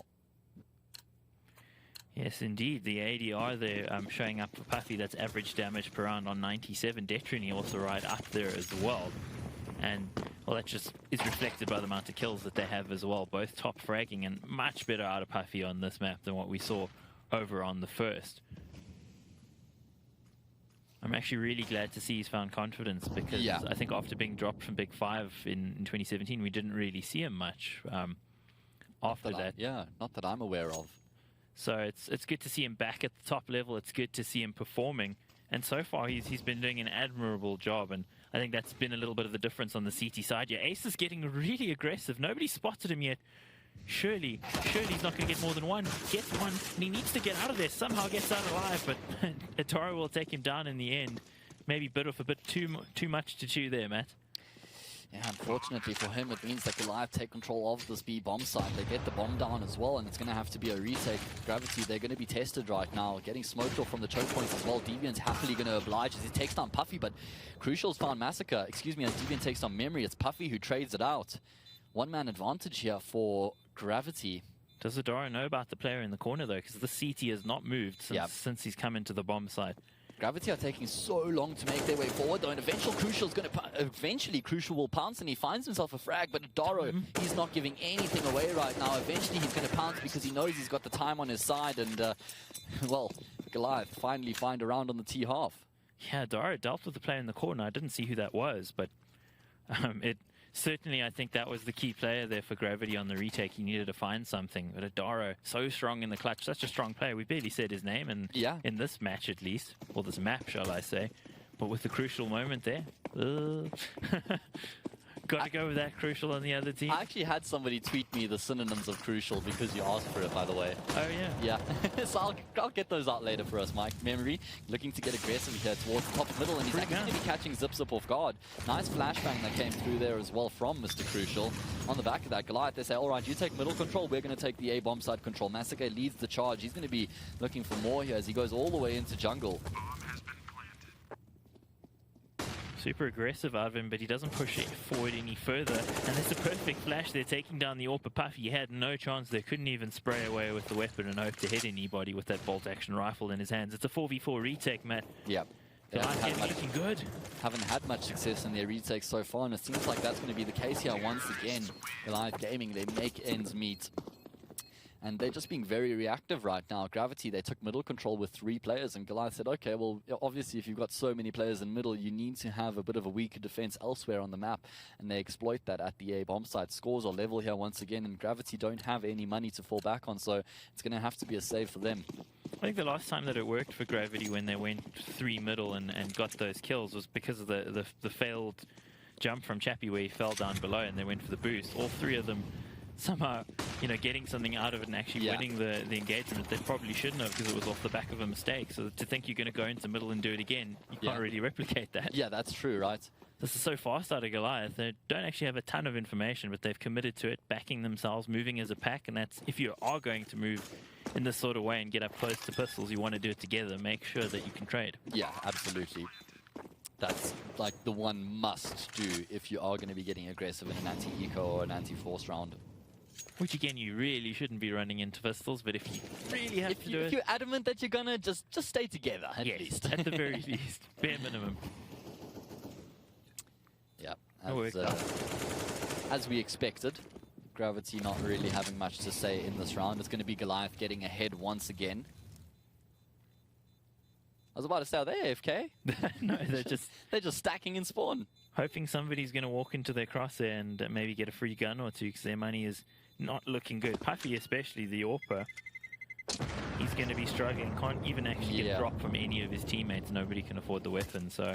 Are they going to go for the double save here? That's the big question. I mean, they may actually consider it because they've been doing such a good job when they have all the AWPs and they have all the utility. But no, Puffy says, I can make this happen with an M4 as well. And this is the decision that they've committed to. If they lose this round, they're going to be in a tough spot to try and make a comeback and heading into the rest of the map. It's not quite game over, but it'll be pretty close to it. So. Exactly.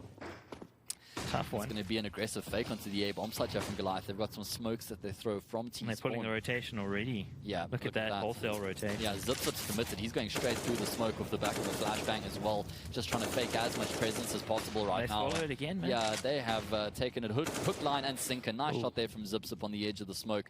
The rotations are heading back towards the B bomb site. They're saying, guys, this can't be happening again. I'm hearing the bomb being planted on the B bomb site. Why did you call for the rotations? Deviants shutting them down as they try and make their way forward. And it is just a lost cause right now. Mike, I said this was the round Gravity needed to win to keep themselves in the game because they decided not to go for an extra save, and it hasn't worked out for them.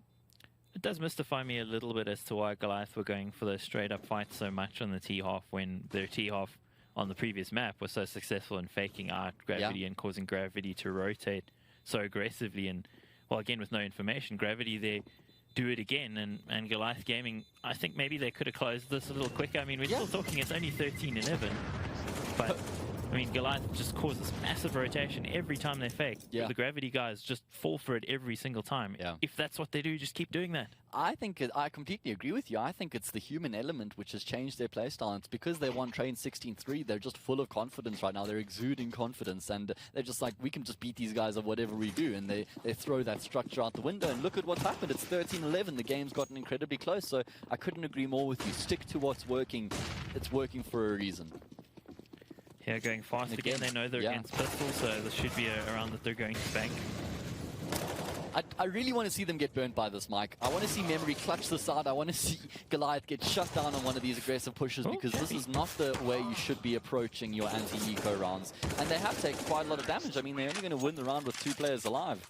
Yeah, better team would actually burn them in trying to do that. And take nothing away from Gravity. They're a decent team, but they're not one of the best teams right now. And the problem is that, it's cool to play a specific playstyle against a different opposition, but you're kind of, what's the word? You're really setting a specific mentality. Setting a precedent. Yeah, you're setting a precedent by being so aggressive in these anti-eco rounds. And when the time comes when you play against an international team, you're going to be doing something which you haven't been doing consistently back at home. So I think they really need to be forming the correct habits. That's the best way to put it. So they are still winning, and we're criticizing them heavily because we expect a lot out of Goliath Gaming being one of the best teams in the country. We want to see them succeed. I'd love to see Gravity succeed here, however. They got the double AWP. They're still in this game, but this is probably their last chance in it. Agree. This is last chance saloon right now. It's crucial. He's going to be able to catch Adaro. He was throwing that grenade. Nice timing from him. Massacre may get caught off guard here as Chappie goes for the vertical option. One-man advantage here once again for Gravity. Not the vertical option, Matt. Better than the nuclear option, though. Yeah, generally speaking. I mean, that's Kenny's Twitter, right?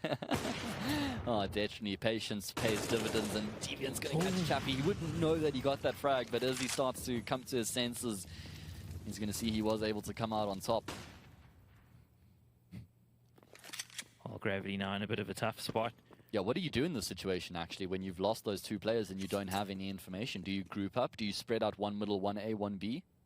That's really tough, because the problem is that none of them have any kind of nades. So they're just going to have to shift, walk, and kind of hope for the best that they can link up. Because at this stage, they can't use nades to block off areas or give themselves some space to move around. So it's going to be on aces to get a kill or 2, slow them down, and hopefully that rotation there behind the flank actually manages to reap dividends. Well, they've started to rotate quite early, so they're not going to be too far away. Aces with the perfect trigger discipline. Yeah, he's going to be able to shut down the party. He was spotted out. He is still going to find Zip. Detrony, though, with the lightning fast aim, is going to be able to shut him down. It's on Massacre now to cover his teammate. He absolutely needed that frag, and he does connect. Come with the bank, come with the hour. That was the wrong way. Doesn't even matter. Memory, unfortunately, missing the timing there. And he's going to be up close and personal now with the AWP. He lands the first shot onto Deviant, and the flick shot from hell there as he takes down Massacre. That was fast. Matt, he had no business winning that one. He's not an AWPer by profession. He's the in-game leader. He's the guy calling the strats, telling the team what to do, and he just showed them what to do. Yeah, exactly. He's leading from the front, Mike. That was amazing. He really shouldn't have won that one. Crucial. He needed Crucial in this situation. Crucial was dead. He had to back himself all alone. That second shot, though, that was... that gets the juices flowing. Yeah, it really does. That was unfortunate for Massacre. He didn't actually have to push there. He felt the need to trade the frag, but he was too far away. If you can't trade it immediately, don't go for it at all. He could have just hung behind the pillar there and played the time. Unfortunately, he's going to get shut down. Puffy missing one of the easier shots there, and Goliath, they're just going to continue to push straight into the safe bomb side. Deviant not wasting any time as he leads from the front. Memory with the timing, push through the smoke. He's only going to be good for one, and I think Goliath, they've been agitated, Mike. Don't poke the beast. The beast bites back. They're angry right now. Chappie, though, he's going to be looking to do some damage here, and actually holds off the angle pretty nice with the spray down while he was partially flashed there. And Detrony is low. This is winnable. They don't have a kit, so they've got to go faster. They've got to find these kills, and they're finding them pretty fast. Aces now, you've got to take him down. Does he have enough time? I think he's got it. We're going to wait in suspense. We're going to wait. I think he's got it, Matt. Yeah, he does have it. I'm calling it right now. That was a little anticlimactic. I actually expected Zip to do a little bit more in that situation, because Aces, I think, was holding the wrong angle there. Yeah. But in the end, luck does go his way. And considering that round, that early shot that was missed by Puffy, the easiest shot of his life, literally. Yeah, right? He misses the shot and basically gives the bomb site to them. I don't think that aggression was needed at this stage of the game. Yeah, that's why I said I think Goliath, they're seeming a bit agitated. Not really playing their gameplay, their game style that's been working out so well for them in the past few rounds. That's exactly what we were saying Reversing before back the to first aggression. match. We were saying if Goliath abandon their systems and just go for all-out aggression, it could bite them. Yeah. Didn't happen on the first map. It is It's now. biting them now. And they're going to commit to an aggressive A hitcher once again. Deviant checks his corner. He's able to snap back and find Deviant. Henry, and he gets crucial as well. The experienced dog leading from the front right now. I think Gravity are going to go for this or just try and hang on to these guns because they are fully tapped out here. They might have to play for overtime. Well, there is no overtime. They have to play for the that's draw. the problem. And the problem is, no, they can't play for the draw because even if they get a draw, they still walk away with no points. So there isn't any. You're right. There's no I point in didn't think going of for the that. draw right now, and it does look like they're going to be saving their weapons. So that's pretty much Goliath Gaming securing themselves 2 points then, right? Yeah. I don't know. I can't read sign language. It's tough. Puffy, at least he's able to find a passing frag, but that's all it's going to be. Yeah, these frags don't really mean that much in the greater scheme of things. It pads the stats, but that's about as far as it goes. Yeah, Chappie's going to look good on the rating when he looks in the scoreboard later, thanks to a couple of extra kills there, but not looking good for Gravity Gaming considering their money. They have to invest because Goliath Gaming are on map and match point. They could close the series with a clean 2-0. Yeah. Gravity Gaming will be looking to scrape together what they can, as we can see on the buy. Not the best weapons there for them. They're going to hope to draw this level, but again, they would still lose the series, wouldn't they, man? Yes, exactly. Again, it's a moral victory, though, for Gravity in a lot of ways, considering they were 16-3'd on that first map. It's going to feel better, but they're not going to feel good about it, though, because they were so close to winning this one.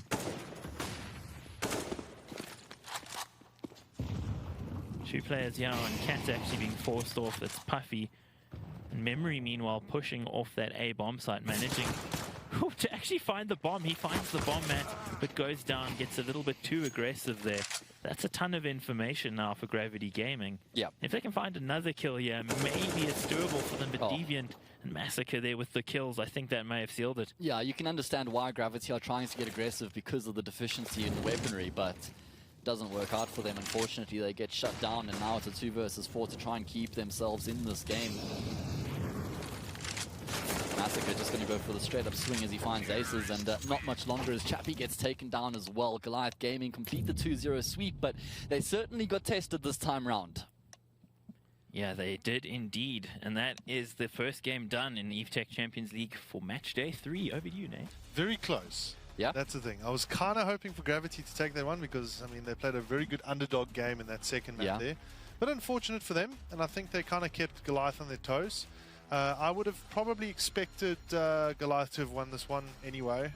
Yeah. They are the stronger team. 16-3 on the first map, definitely. But Matt's taking back on that second map in particular. What I saw from a Gravity Gaming point of view, I saw Puffy and Crucial really stand out there for the team, not really the rest of the guys. Do you beg to differ? Yeah, I think it actually was quite a well-rounded team performance, and I think everybody had their moments when they stood up. I agree with you that those two did have a fantastic game, but again, everybody had their moments, and you're not going to push a 16-13 scoreline with only 2 players popping off. So I think it was a decent, well-rounded team performance, and everybody did have their moments. That said, though, for Puffy, we were very critical of him on the first map, missing easy shots, looking really jittery, not doing the fundamentals well, and just the fact that he was much better as the AWPer when the AWPer is such an expensive weapon, such a big investment, you needed to reap dividends. Yeah. So the fact that he was at least up there around the top for his team, I think put them in a better spot because I think it would have taken a bit of pressure off some of the other players who struggled so much on the first map. Yeah. So let's quickly jump over the Goliath into the Goliath camp here. From your side, Mike, the star players that kind of stepped out there from your side? Well, I think Detrony in the first half was, you were saying his name so much. Yeah. I mean, he lost a bunch of clutches even though we built him up that he could maybe win them, and because we've seen him win so many in the last, well, forever. But, I think he was really the name we were saying in the first half. In the second half, it looked like the Goliath players were pretty frustrated. I wasn't really feeling like it was anyone really doing that much. They were trying to be super aggressive and just close it out quickly, and in so doing, they kept the game going longer. So, I mean, Zip also had a great first half. I can give him that as well. He really started it well. So that was the bedrock of their win.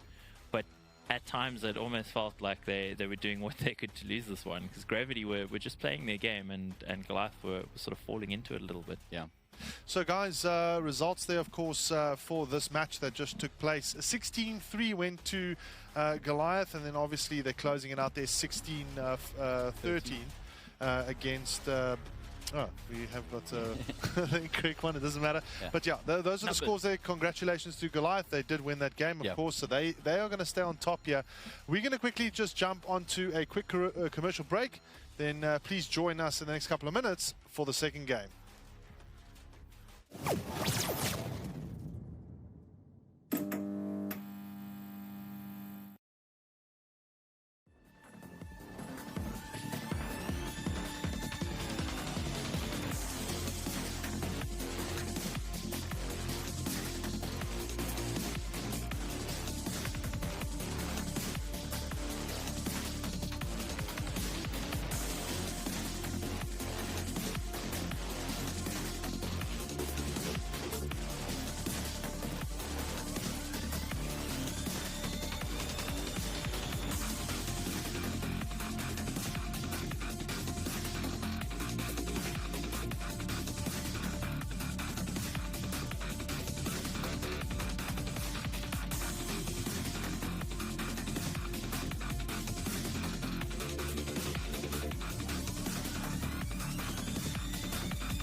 Welcome back to the Evetech Champions League, and guys, it is match day 3 here. Joining me at the desk, of course, on my left-hand side, and for the viewers' right-hand side is Matthew Hayes Starts, and then on the right-hand side, or my right-hand side, and the viewers' left-hand side is Michael Extremes Harmsa. Gentlemen, it's been a very interesting, good first game there, 16-3 and 16-14 going to Goliath.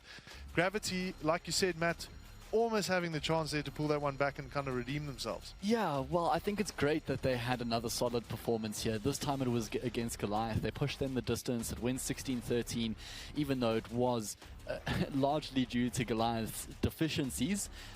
Still, Gravity did push them, and they made them work for their round. So even though it was Gravity who got the easier run through the bracket, winning 4 best-of-1s against fairly unknown teams, they've pitched up and they've shown that they deserve to be here.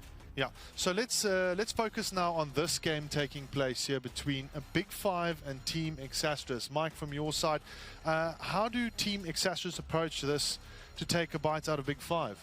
I like how you go with bite, because I was like chewing furiously like on camera, like please, can I just get this food down before I get on camera? So that's why I had an elongated answer. Thank you, Matt. You saved me.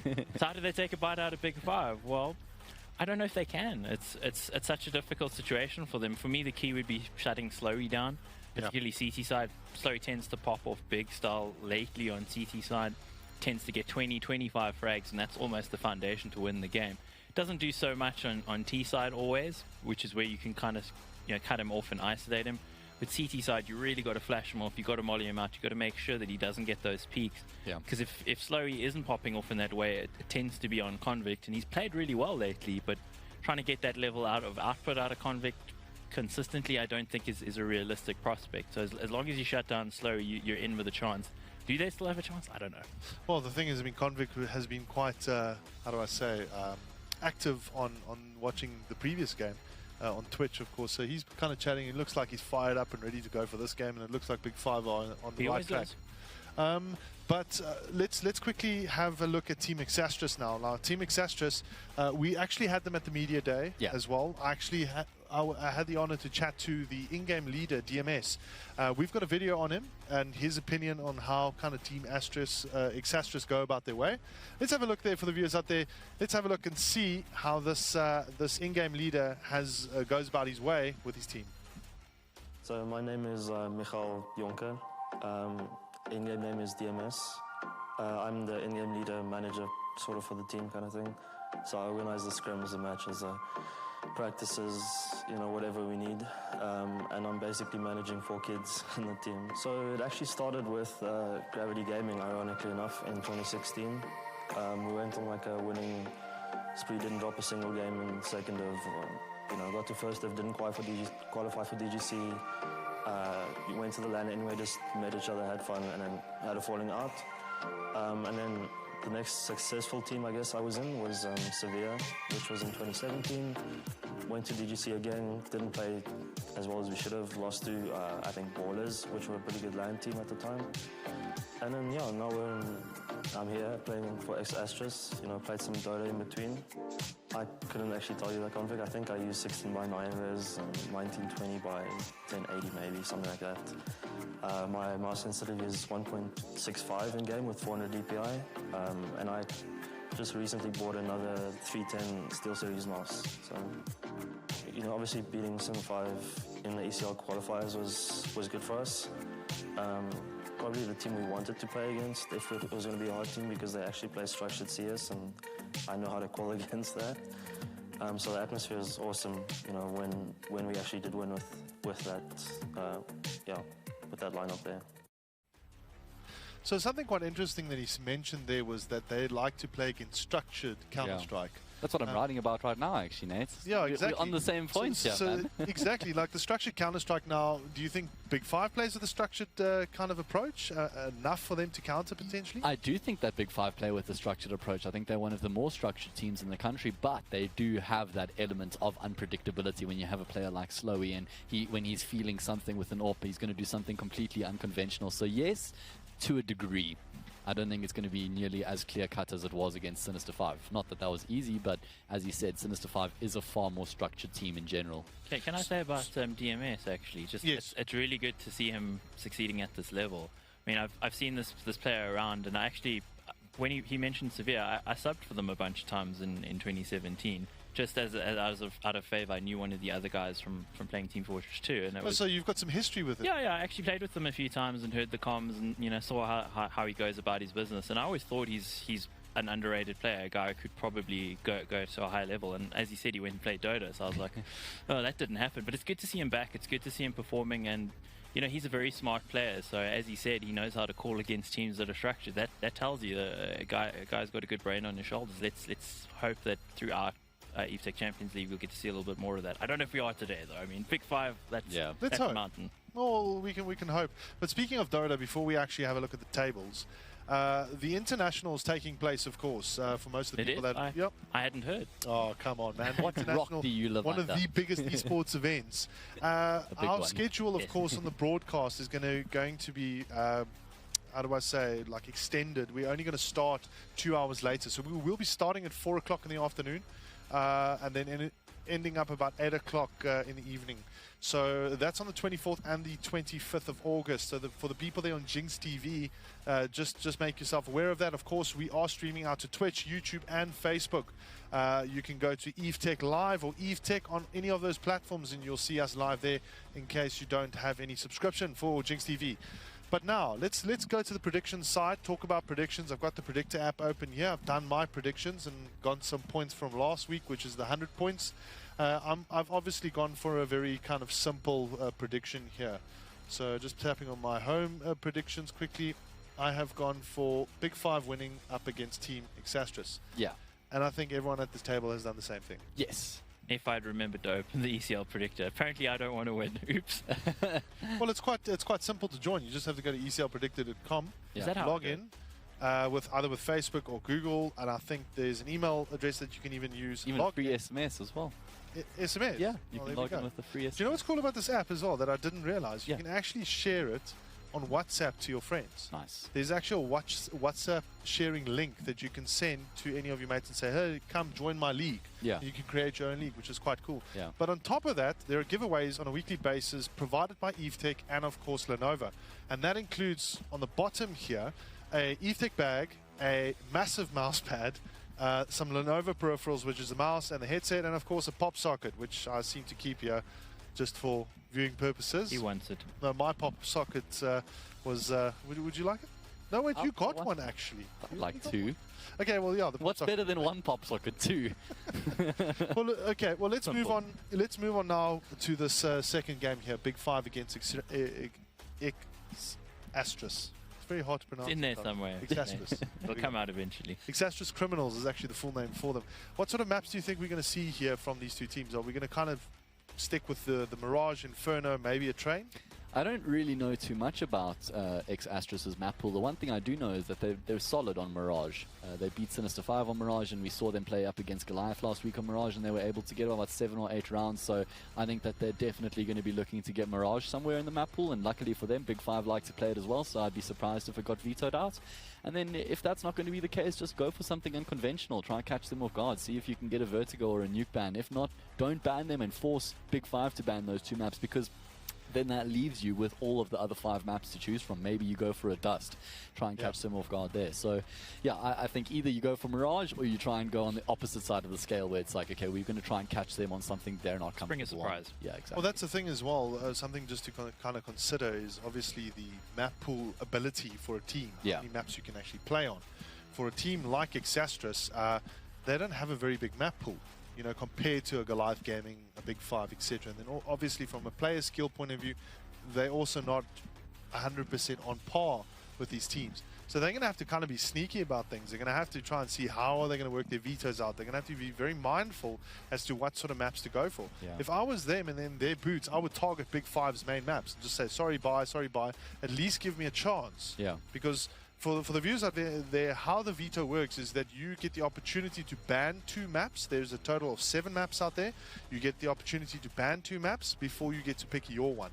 And then obviously, you know, just talking about Exastrus, ban those maps that you believe Big Five are strong on, and then try, you know, see. That is the theory behind it, of course. The whole point is you want to try and put yourself on a map that you're comfortable with and that your opponent ideally isn't. Yeah. But the thing is, against the Big Five, they have a big enough map pool that they should be okay on most things, as long as, I guess, as he said, as long as it doesn't go to something like Vertigo, which could potentially be a banana peel where you maybe don't know the smoke lineups, don't know the flashes. Exactly. But generally speaking, Big Five should be okay. But I think we do ideally want it to go for Exastrus to something unconventional, because Mirage is so well within the wheelhouse of Big Five that, you know, I would back Big Five to win it. So yeah, I think you make a good point about how they need to go about it. But Gamble. Baby. yeah, the thing is always, if you're backed into a corner, you need to find a way out. But it just, you know, those Big Five boys are pretty big. A little bit hard to get out of the corner. Not too many corners, yeah. Yeah. Well, let's have a look at the map veto now. Let's hope. Maybe they're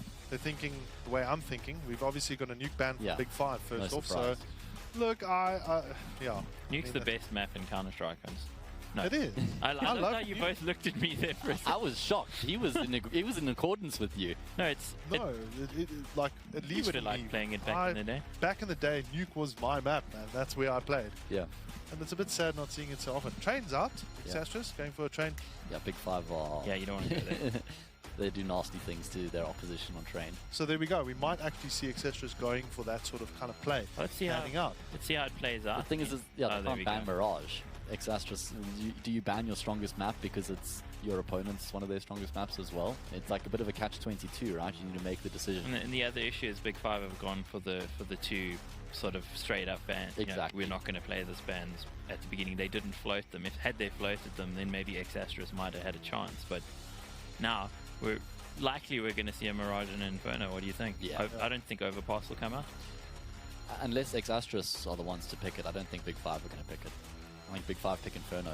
Oh, there we go. They Mirage got is Mirage, the okay. first one. I'm surprised because they could have preempted Exastris picking Mirage and they could have gone with their second best choice there. But they do love Mirage, so just get your strongest map out the way first, I suppose. And then we have Inferno, so just like you said, it is going to be those two maps. Again, we cost a lot of those maps because it's just in World Counter-Strike. Inferno is such a comfort place for most teams. Yeah. Most teams can play it. You have to play it. It's the best of one special. It's the map everybody plays. It's the third map in every best of 3 series. Yeah. So you need to be comfortable. Mirage, particularly in South Africa, for some reason, we really like it. Compared to some other parts of the world, maybe it doesn't come out quite as often as here, but yeah, the teams love it. Yeah. I can tell you why. Oh? Obviously because of the Dust 2 removal back in the day. Okay. You know, Mirage became the de facto map for most players to play on. Similar color palette, yeah, I can see it. I was thinking Cash was more of that puggy style map. But I don't know. Mirage does have that element of pugginess. Well, to it I mean, as if you look at the teams in 2017, the Energies and Bravados, we go back a bit when they were traveling overseas more frequently. They would play Cash and Dust 2. Yeah. You'd see that all the time. So, But that's top team. I'm talking about specifically about just literally not even pugs. I'm talking about individual, you know, free-for-all maps, etc. Everything was just Mirage. That was like the de facto map to go to. And I think that because of that happening, this is a theory of mine. Okay. This is not fact, of you're course. busy crafting the theory Yes, for us, exactly. live on camera. So what has happened is, obviously, the players playing on Mirage back then, when it was the de facto map, have kind of adopted that as still the de facto map like Dust 2. But it's going to be a point of comfort because, you know, Dust 2 was changed and updated, so that moved where the smoke lineups were, the flash lineups and things. So it takes a lot quicker to... Maybe we don't play Mirage, but we know all the smoke, so we can pick that up rather than having to learn everything on a new map. Same thing happened with Inferno a couple of years ago when they moved it out. Some of the lineups were changed, the angles a little different. So it's a matter of comfort, I think, as a CS player. You have that mental image of the angles. When you peek the angles, you know what you're going to see. But when you move on to a map that's been updated, some of the angles are different, some of the cosmetics are different. You don't have that mental image. It takes a while to get it. It takes a while to prepare. So I'm not surprised that Mirage is where it's at. I think you're right about, you know, just being a question of comfort. I do wish we saw a bit more Dust 2 locally, though. Yeah, that's kind of disappeared. But let's have a quick look at Mirage, you know, as we fly through and look at the rosters. You know, that's the map. We're flying. Yeah, it's become the Dust 2, and it's kind of stayed the Dust 2 almost up until 2019. Like, it hasn't really kind of... Dust 2 hasn't taken back its former glory. I see a lot of Dust 2 sniperless maps out there, for example, from a casual point of view. But you know, like, internationally it gets played a bit more. It's just, again, I think teams haven't put in the prep time. You know, you'll see it a lot. I mean, when we do ESL Europe stuff, we see it very, very often, actually. Yeah. Here, looking at the match rosters, however, I mean, who gets the hospital pass? Who wants the Exastris criminals? You get it, Matt. I'll go for it. I'm seeing a new name there, Electrics at the bottom in place of Dingo. I'm not sure if that's a change that they've made or if that's just a... Well, that was provided to us earlier this week. Okay, so this is the new one. Maybe a change there. We're going to have to wait to see if that's actually the team that they play with today. But yeah, I mean, these guys, they showed some promise, especially in that first map against Goliath. We saw some glimpses of what they were capable of. They weren't really able to do that on Inferno as well, but the main point is that there were positive takeaways for them, and hopefully they've gone back to the drawing board, incorporated those positives and tried to build on that in this past week, and hopefully we're going to be seeing a more or closer to a finished product in this game against Big Five. Do you think Exastris plays competitive enough Counter-Strike to be in this league? Not yet. Not yet. Not yet. Close, I think there's but not there potential, yet. but I think there is still quite a stark contrast between them and the other top 4 teams in the league. But yeah, that's not to say I don't think there's potential for them to reach that stage. Let's not forget these guys are 17, 18 years old across the board. They've got time. So they just need to try and use this as a learning curve, gain the exposure, gain the experience, and from the leagues to come in the future, that's where they can really look to be competitive. So then, of course, from your side, talking a bit about Big Five, any players there in particular? That I don't know. Disappeared. Can't see it anymore. I don't remember them. Mike's just been focusing on the hamper. Yes, I am. It's sort of drawing my eye there.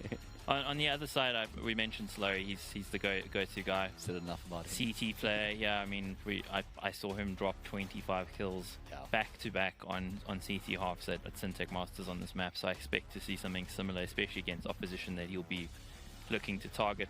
The other players very they're very solid across the board. Tuckbox going to clutch for you. Convict can pop off as well. He's great in the double AWP. He used to be a primary AWPer himself. Yeah. Tianqi, very solid side anchor. You're going to see him doing his work on the CT side, drawing some of the fire, throwing the flashes for the guys on the T side. Yeah. Overall, very, very, very well-rounded side. One of my biggest positives, one of the things I love the most about this team is the way that the double AWP setup complements each other. Yeah. With a player like Convict and a player like Slowy, you've got one who's down to earth, he's grounded, he's consistent, he's going to lock it down, and on the other side, you've got a man who can just absolutely go crazy, pop off, full of confidence. Call of Duty player as well, just by the way, and always just gives them an extra notch. Yeah. But I love how those two AWPers complement each other. Tuckbook was super happy. I was playing on retakes last night, and he showed up there at like, it's late at night, like 1 in the morning, and he's just having the time of his life. He's playing CS. He just loves CS, which is great to see. And you need to have that passion for the game if you're going to have to play it as much as these guys do have to. So many competitions at the moment, so much money on the line. Also an X-Squad player, by the way. Tuckbook, one of the best in the country as well. So he's gone from strength to strength in 2 different games. Well, let's before we actually get confirmation that the players are ready, of course. Can you give me a bit of a comparison, since both of you guys are casting the ESL Southeast European Championship, can you give me a bit of a comparison from South African Counter-Strike to their region's Counter-Strike? Yeah, one word, structure. The European teams are way more structured. Even when you're dropping down to the much lower teams in the region, they just have this instilled structure. So that is the biggest difference. Cool. So it looks like we are ready to go, and we are live with the pistol round. Good luck, gents. Off we go. Custom there, creeping around towards ramp, hoping to maybe catch somebody out. Meanwhile, the emphasis towards mid out of Big Five here on the pistol round. Getting up that connector and running in thanks to the flash. Actually, team flash there, but not punished just yet. Yeah, Clown just gets completely overwhelmed there as he gets shut down by Tian. And Big Five have got so much control right now. They've got connector, they've got snipers, they've got jungle. X-Astrus, they're strapped for choices. How do they retake this? They have to go 3 players through CT. And hopefully the one-man up catwalk can try and find a frag, but the time is ticking, and they don't really have much time to play with right now. Eventually, they're going to begin the convergence onto this A-bomb site, but really struggling to find the frags initially. They do find a couple, though, now, as they do start to make their way onto the site. Tianqi still being a massive thorn in their side right now, and there's just too many angles to try and cover for X-Astrus as they lose the pistol round. Yeah, Big Five closed it out pretty easily there. Did think their attempt to take a mid and connector was a little sloppy out of Big Five with the team flash coming in. Yeah. Could have gone badly for them, but X-Ass just maybe not quite on point enough to make them pay for it in that particular instance. So Big Five get the round. Not the cleanest, but clean enough to get it on the board 1-0 here. Yeah. And again, thanks to everybody who's just joined us. And if you've been with us for the whole day so far, thanks for watching South African Counter-Strike. Good to have you for Evetech Champions League Season 3, whether you're on Jinx TV, Twitch, YouTube, or Facebook. Plenty of options to watch and plenty of options for Big Five to go to because, well, they got 2 bomb sites they could target. They got all the guns, and their opposition, well, they are money limited right now. Yeah, don't have much to their name, do they? Just a couple of pistols to speak of. For anyone who may not be familiar, hello, hello, hello on Big Five is Tuckbook. He's cheerful, I told you. He's happy. Well, why wouldn't he be in his team? Why wouldn't he be? His team has been doing fantastically over the past few weeks. Custom, is he going to be getting caught out by this bait and switch? Well, you say that, but they did bomb out of Syntech Masters last place, even though they should have probably been in the final. That was an anomaly, though. I mean, yeah, it was. In the weeks leading up to that, they were still playing really good CS, so generally speaking, Big Five have been playing fantastically lately, and they're going to just fake towards the B bomb site right now, just showing a bit of presence. Shanks Impressive trigger discipline from him right now. He's waiting for the perfect opportunity, and as Customs gets stationary, he fires the shots. Unfortunately, this is all just a ruse right now. Customs just trying to install the fake, and he has done so successfully as Big Five. Well, they're all over the A-bomb site right now. Yeah, well faked. Exastrus deciding to go with hedging their bets on the B-bomb site, and they're probably going to stick around here. You don't want to give money if you can avoid it. We'll see, I say that, but of course I don't really know what to expect out of Exastrus. We've seen them a little bit, but, you know, again, it's really tough to sort of predict what are they going to do when they're a young side.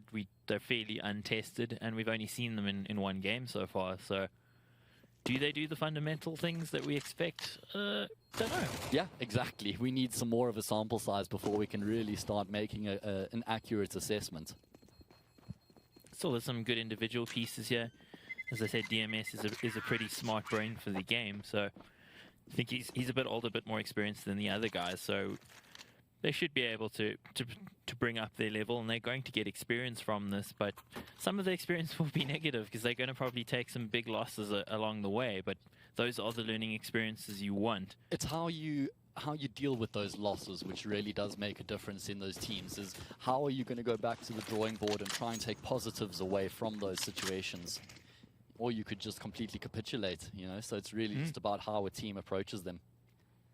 I've never thought it's useful for minnow teams, so to speak, who just don't want to play the top sides. You go like, oh, we're just not even going to try against them because, you know, they're going to wreck us or whatever. That's never a good attitude, because even if you do get beaten 16-3, you've got to try your plays. You've got to play to your systems and make sure that they work or they don't work. Test them out. Watch what the other team does. There's all sorts of ways that you can get value out of it and get better. I mean, it's very rare to actually get to consistently play against the top teams in the country. This is an amazing opportunity that, like I said, not many teams get to experience. So hopefully Exastrus are approaching it with the correct mentality. Grab it with both hands. Now the 3 Deagles here, just the upgraded pistols, hoping to maybe catch a kill or two. I don't think the retake is on for them here. They don't have the kit. They're going to hope to do some damage. They'll be able to buy in the next round anyway, so they're going to push in here and hopefully just do some damage. Yeah, that's pretty much all they can hope for right now. DMS, the only player remaining. He has got armor, so potentially something he could look to save and take it to the next round. He's going to get flushed out by the molly.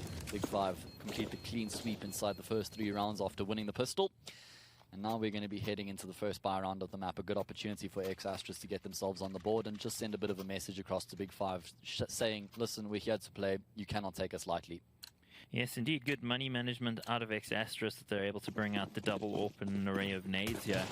In the first buy, of course, they went for the double save exactly to do that, but still sometimes you'll see guys overextend a little bit with the money, upgrade the pistols, buy too many nades, that sort of thing. Meanwhile, fast play towards B, actually.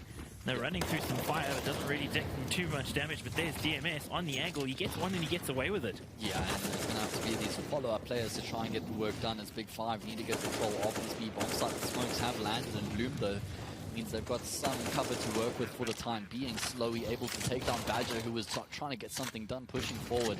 And now it's on to Dingo as well as Clown.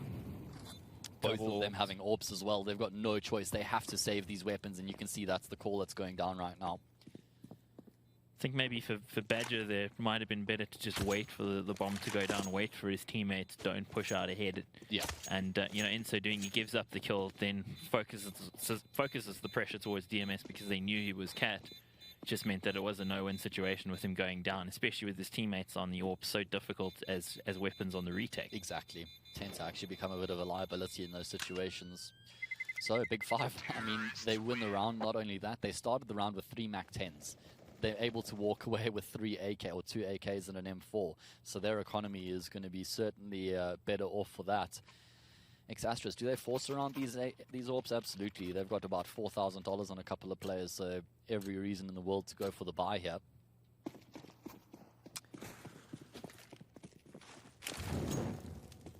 It's fortunate for them that they were able to hang on to the AWPs, because it could be a very different situation if they'd all gone down. Yeah, certainly.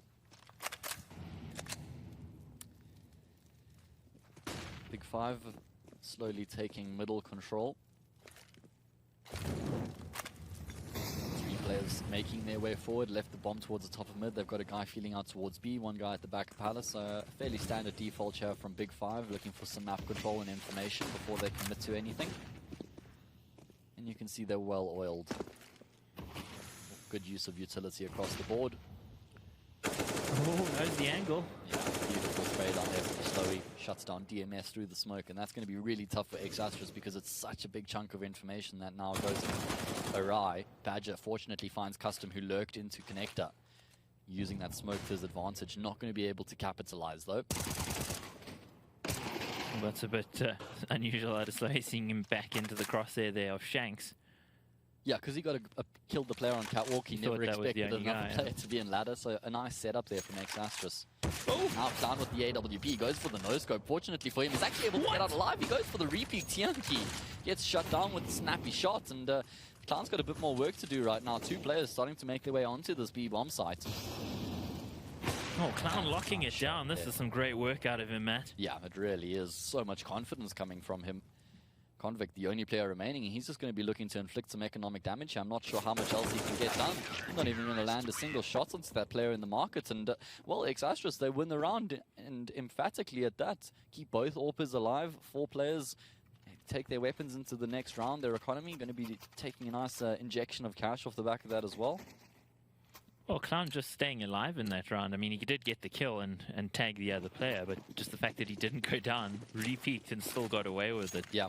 Probably what stalled Big Five out there enough, and, you know, it was always going to be X-Astrus. That's another missed smoke. That's the second time that Big Five have missed that smoke. Whoever's throwing it, they need to get their lineup sorted out. And they won't necessarily know it's missing either unless they push top mid. Well, they did in the previous round. I don't know if you saw, there was that random smoke just outside Connector, and again, they're going to be spotting that out. So Big Five, they need to figure that one out quickly.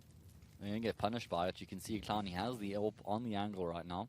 That can be a real problem as well, because sometimes, you know, players should know all the smokes, but often they don't. So, you know, sometimes within a setup, you find another guy who knows that smoke, but then the next guy doesn't know the one that you were throwing. So it can just cause all sorts of problems, and that's why you need to fundamentally land those. Well, ideally you should know all the smokes, but, you know. Yeah, it would like 75% of them. Yeah. Going to be a bit of a double fake here from Big Five. They threw some smokes over towards the A bomb site, showed no presence, and now on Tuckbook to just try and fake as much as he can towards this B bomb site. But X-Astrus, they're not biting, Mike. There is no rotations coming through from them right now. So Big Five are going to be committing to a defended A bomb site. They've got a player to deal with on the stairs and a player in CT. Not only that, but X-Astrus realize that this is most likely a fake, so they rotate that third player across into jungle eventually. Tuckbook finds a frag, but that's all it's going to be. Shanks taking down the lurker. Oh! The angle, he gets 2, Matt. Beautifully done by him to get a second frag before he goes down, and now it's onto Tianki's shoulders in the 1 versus 3. He's got a smoke to cover him. At least he'll be getting the plant down at the bare minimum. But he has got a lot of players converging on him right now. He's going to be able to shut down Dingo. Still a bit of smoke to work with here, but it's not going to be lasting much longer, so he realizes he needs to reposition himself, and that dunk, the duck crouch from Shanks leads to his demise. Yeah, that was ever so close. But X-Astrus get another one on the board there, 2-4. And I got to commend X-Astrus in that the fake coming through, compared to what we were seeing earlier out of Gravity, where they would just rotate wholesale the whole time, fall for the fake every time. Yeah. X-Astrus, the calling much more on point from DMS in that sense. So, a little bit of a bend. There's a player we saw bend over backwards there to get a couple kills. He did a good job. He did. He got 2. Yeah. So the double orb setup prevails here for X-Astrus. We're going to have another buy round here for Big Five, courtesy of that bomb plant. Still some money in the bank for Tuckbook, Tianki, and Convict, but the same can't be said for Custom and Slowy. So Big Five have tried 2 different strategies now. They've tried the standard mid control, work into an execute, and now they've tried the double fake execute onto A, and neither of them have worked out. Still though, they do have a deep playbook on their T side, so they're not going to be struck for options by any stretch of the imagination.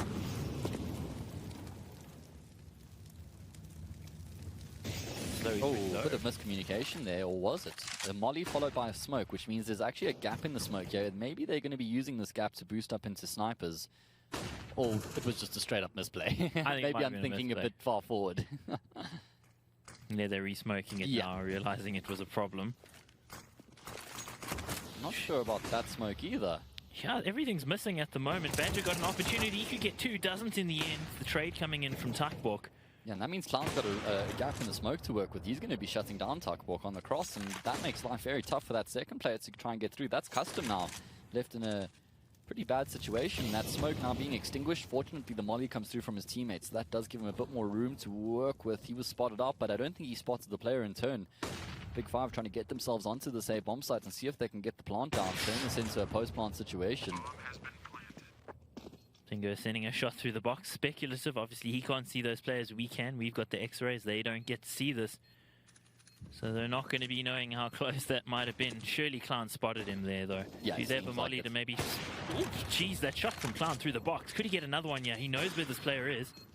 Just locking down the angle. That Incendiary is going to force Custom out. I'm not sure if it was actually burning him, but he does push out nonetheless. And now the last player from Ramp is going to have to shut this down. Can Convict do anything? He's actually in Palace. He jumps out. He gets the first and the second. Clown gets off the defuse. The call coming through from Convict, but he needs to get back on it. He's looking for the sprays through the smoke, and he's going to get it as well. Cool, calm, and collected, Mr. Convict. Oh, Clown needed to stay on that.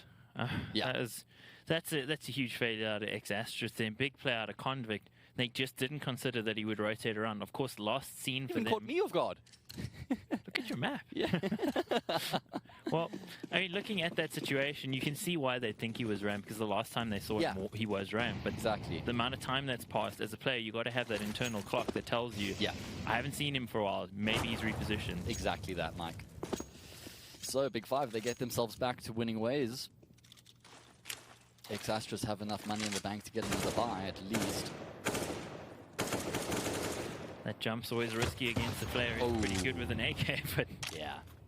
That did a lot of damage, 52 points to be precise.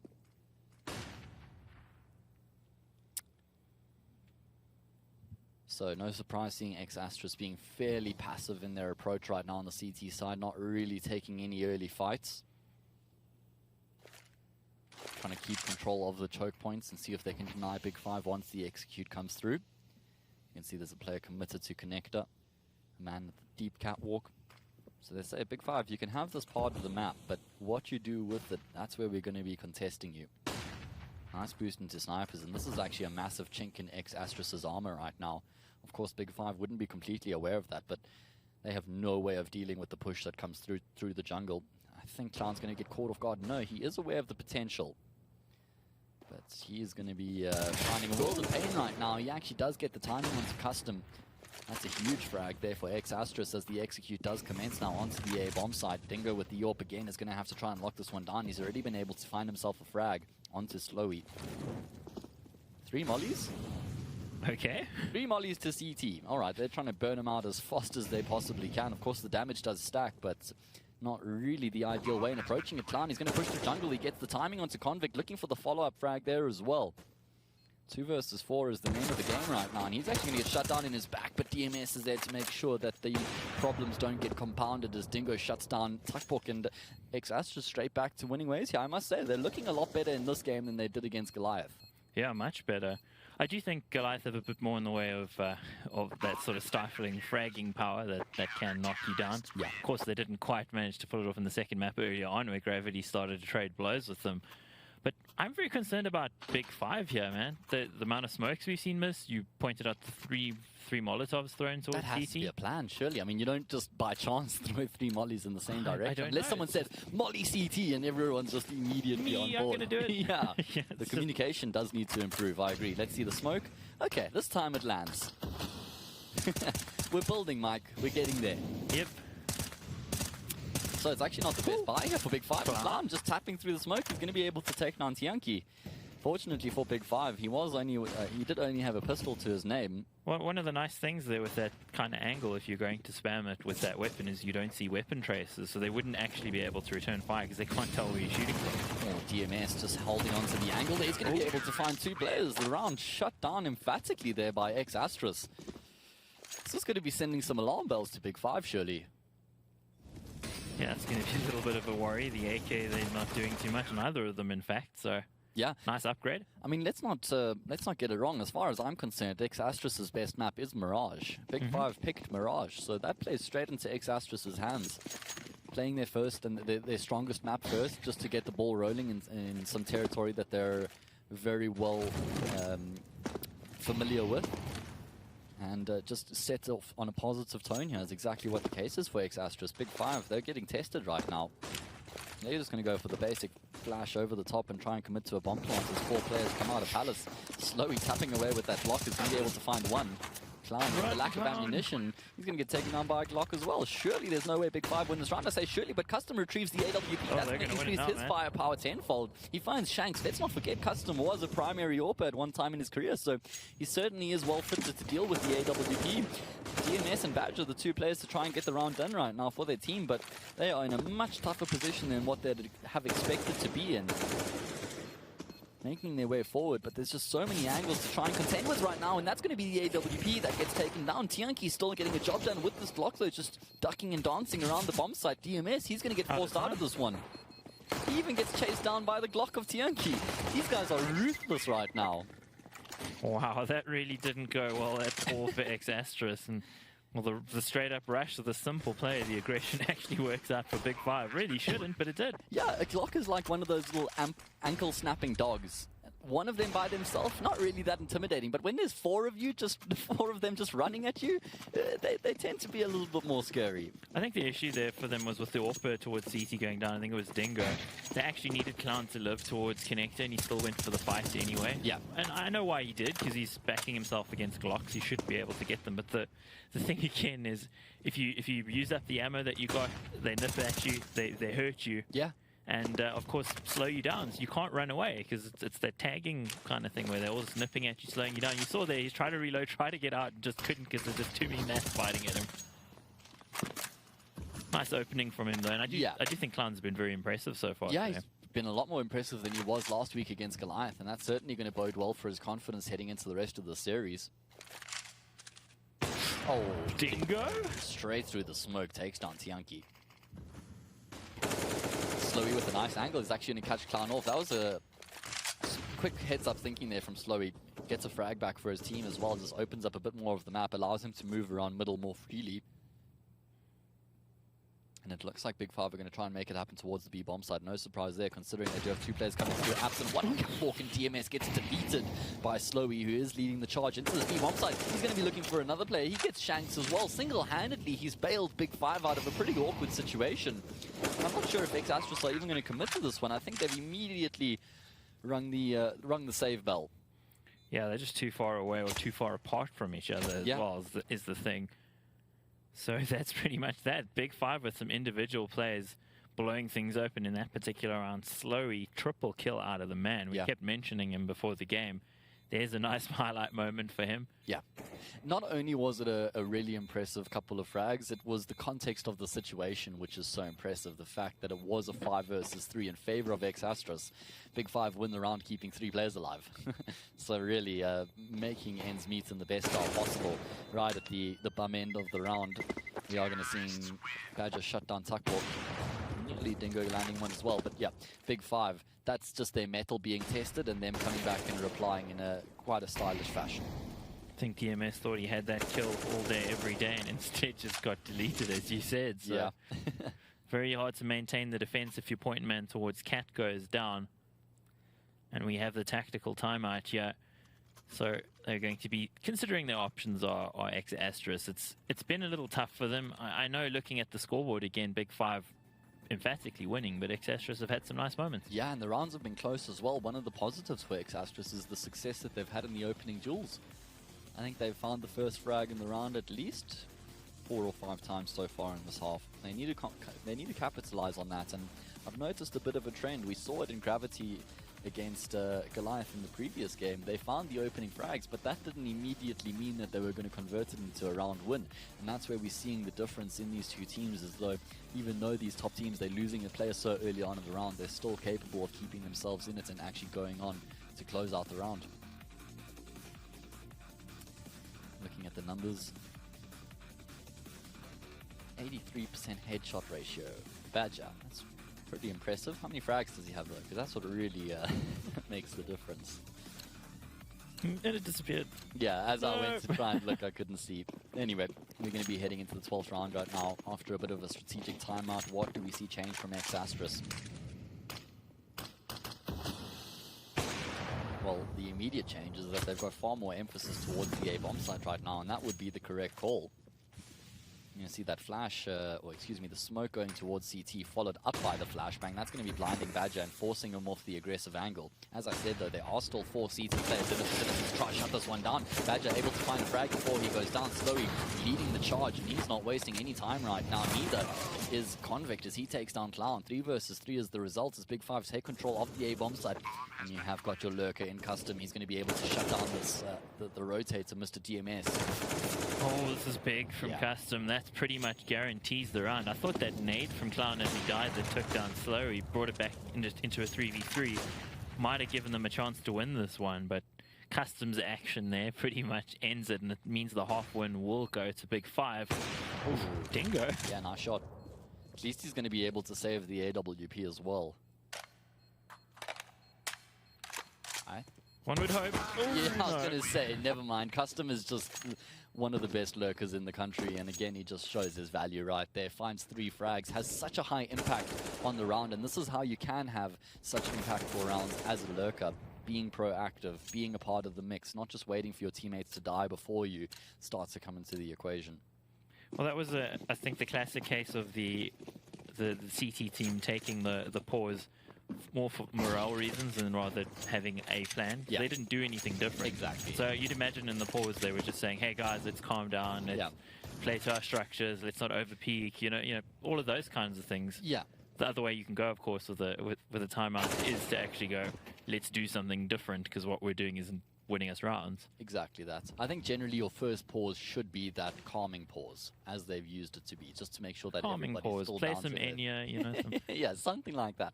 You know, it's actually so funny while we've got a bit of time. I don't know if anybody remembers a player called Tiny. Completely ironic name because he was the biggest guy and he used to be a Call of Duty player and everybody was ridiculously intimidated by him. And once I went up to him, and I was this like 14, 15-year-old at Rage, go out behind him there at the computer and he's just sitting with his hand in his head and his headset on and he's just looking really calm. And I wait for him to finish and I'm like, so what are you doing? He's like, no, I was just listening to Enya. It's how I prepare myself before a game. And I just couldn't fathom that this massive, scary bloke was listening to Enya. Anyway, that just goes to show that you can't judge a book by its cover. Yes, indeed. Well, if there was a book of X Asterisk, it's being burnt at the moment. Shredded and burnt. Yeah. Big 5 here now really taking control. Terrorist side, of course, that's the side of the map that should get less rounds, but here they are accelerating into the lead. X Asterisk, of course, only on pistols. Yeah, Counter-Strike is a money game, and X Asterisk don't have the money because they've been losing so many rounds. We're heading to round 15 where we switch the half. It's all about getting the 16 on the board in case you aren't familiar with Counter-Strike. And I'm sure you've seen so far the whole point is either kill all the other guys, plant the bomb, let it explode, or defuse the bomb if you're the counter-terrorist, the blue guys. Yeah. Looking to defend the bomb sites. As you see on your mini-map at the top left corner, you can see the B bomb sites and the A bomb sites. Those are the objectives of the attackers. So the objective isn't to troll your opponents. That's What? What do you mean? That's like 50% of the game. exactly. You know, you have a designated troll player inside. Oh, this is bad information. Don't listen to us. Yeah, I was about to say, we need to make sure we don't lead people too far off the trail. Gonna have another buy round here for both of these teams as we head into the penultimate round of the first half. Nice passive approach here from Big 5, just changing up the tempo to a degree. Custom going to be smoking off Catwalk just to give those players coming out of lowers a bit of cover, something to work with. We may see a boost up here as well. Pretty typical sort of play to come out. DMS has been caught on that angle a couple times, so hopefully he lives through it. Dingo, Custom checks the corner, but doesn't check it properly. The old cursory check and gets burnt for it. But the trade here from Tiang, he gets 2. Probably shouldn't have gotten the second one. Clown on the angle here, though. He's under a lot of pressure. He needs to stay alive while his teammates come in. Yeah. He can't go down. Yeah, good decision for him to take the passive option. As you said, he needs to stay alive. That's why he goes back into CT. Retake is on here for X Asterisk. All 3 players are in fairly close proximity. They've got quite a bit of util to work with. The kit on DMS, so there's no reason they wouldn't go for this one. Big 5, they get the bomb down and they immediately drop back to more passive positions. They've got a bit of a crossfire to work with here as well. Player on Tetris, player in Palace, and then one man in Sandwich. It's always a bit awkward to play from Sandwich in these situations because you're just so open once the push does commence. But we're going to have to see if he can make it work here as X Asterisk starts to get themselves onto the bomb site. And as I said there, Clown shutting down slowly. They've now got the remaining 2 players to find. Convict. Excuse me, it's actually Tuckbook to try and shut it down in the 1 versus 2 right now. But so many options. He sprays down DMS up close and personal now with Clown. He's going to opt for the AWP as he misses that shot. I keep calling him Convict. Tuckbook just swings wide and says, wham, bam, thank you, ma'am. I don't think he said thank you, man. He just took what he Yeah, wanted. you're right. There was nothing polite about that. Not at all. Tianki there on the angle, I think that may have enabled the whole round with that second kill. Yeah, I was actually surprised he got the second one because he killed Dingo first, and Dingo was the player to take down Custom. So the fact that he knew a second player was in the vicinity, great heads-up play from him. Great work indeed. I thought X-Astrus were on for the retake, as you said, but it did look like they were super worried about the backstab towards mid. DMS took a very long time after that smoke clear to actually move up connector, and I guess why wouldn't they be worried? Custom's been getting them there from there quite regularly. Yeah. Although he wasn't alive, so the one thing with Big 5 compared to Goliath, where you'd still see with Goliath a player maybe lurking even if Massacre isn't alive. Big 5, if Custom's dead, you should know you're pretty much okay. Yeah, agreed.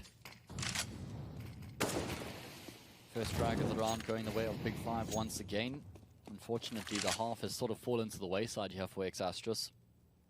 And we're looking pretty competitive inside the first 7 rounds, I'd say. Tuckbook. Shut down Clown here.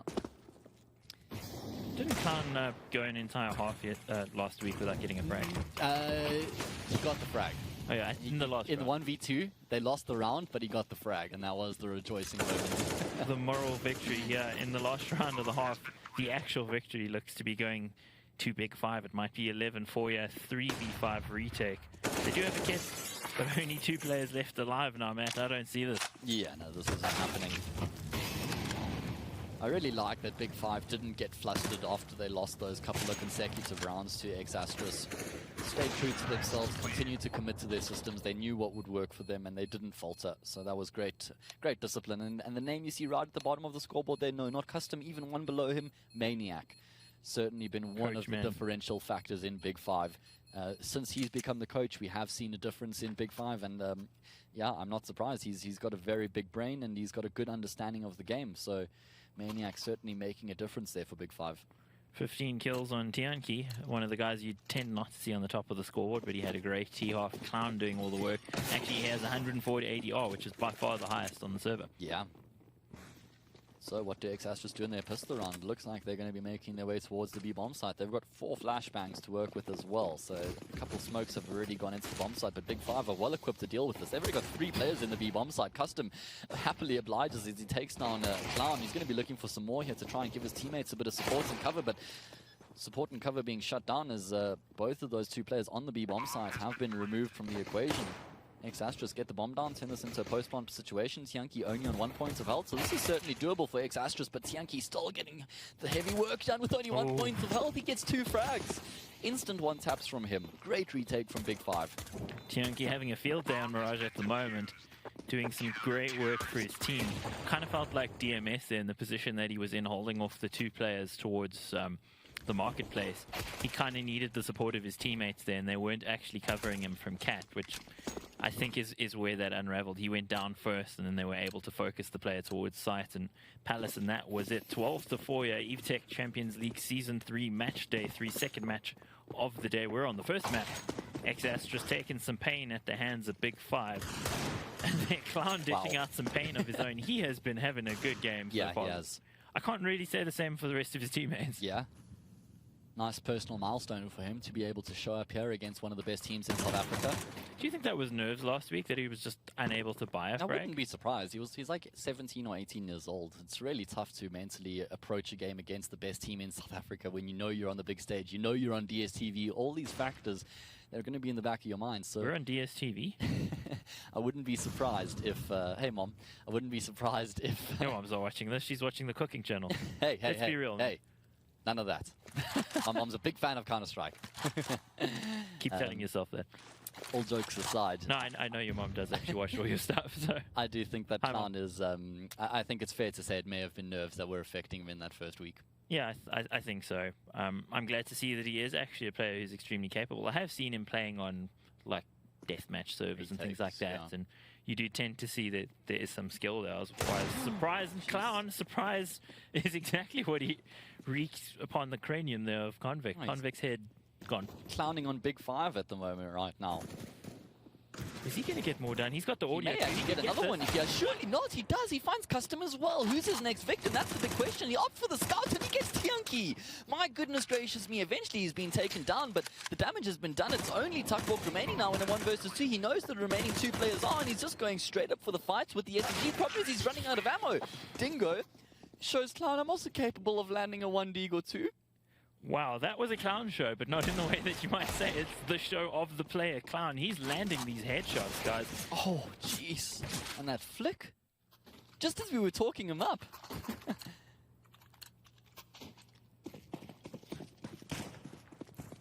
Wow, well, I think we should talk him up some more, Matt.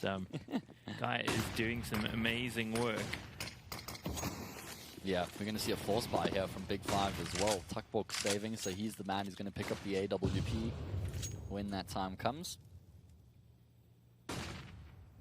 But a great job there by X-Astris to go on and pick up that round. One of the more unlikely, that's for sure. The hit has been spotted. Oh, that smoke. That is so fortunate for... was that Tuckborg or Slowy? It was actually Slowy. That was so fortunate for him that he was able to get out of there alive, but he doesn't last much longer. And I appreciate the way that X-Astris are approaching this anti-force buy, making sure that they play with numbers. Oh no, Convict, not like this, not like this, Convict. Eventually he's going to connect, but not really the customary Convict we've come to know and love. Tianki's been a big player so far for them. Is he going to get another kill? Clown there. Well, not showing quite the same level of... Stick to the deagle. Yeah. Doesn't get too much done there after all. 3v3 here, still very doable for the T side. Big Five need these players to come in and help them out. Dingo gets out with his life and gets a frag. That should be the round assured. Yeah, Custom was actually in such a strong position there, but what led to his undoing was the fact that Dingo was pushing up catwalk, and it just makes the angle really tough to work from. So X-Astris successfully deal with that force buy from Big Five. They get themselves another round here on the T side. And they're able to get the ball rolling, regain some momentum here. Tianki and Clown both on 18 kills, which is not inconsiderable, Matt. That's some good going. No, that is certainly some good going.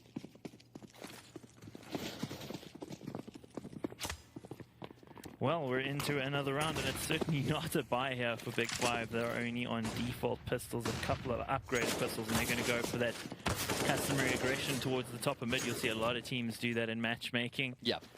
So, and great play there from X-Astris. They're getting information, they're feeling out before they're committing. They're just sitting at the top of middle waiting for a push. They've got one man at the back of B waiting. They've got a man at the back of A waiting, looking for that information.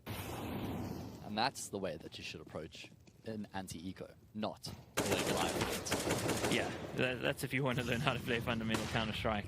That's kind of maximizing your chances rather than putting yourself into a situation where you have to win the duels. Yeah. Because ideally, again, you really shouldn't have to win the duels. You should just have to shoot people in the back. Exactly. That's the best way to do it.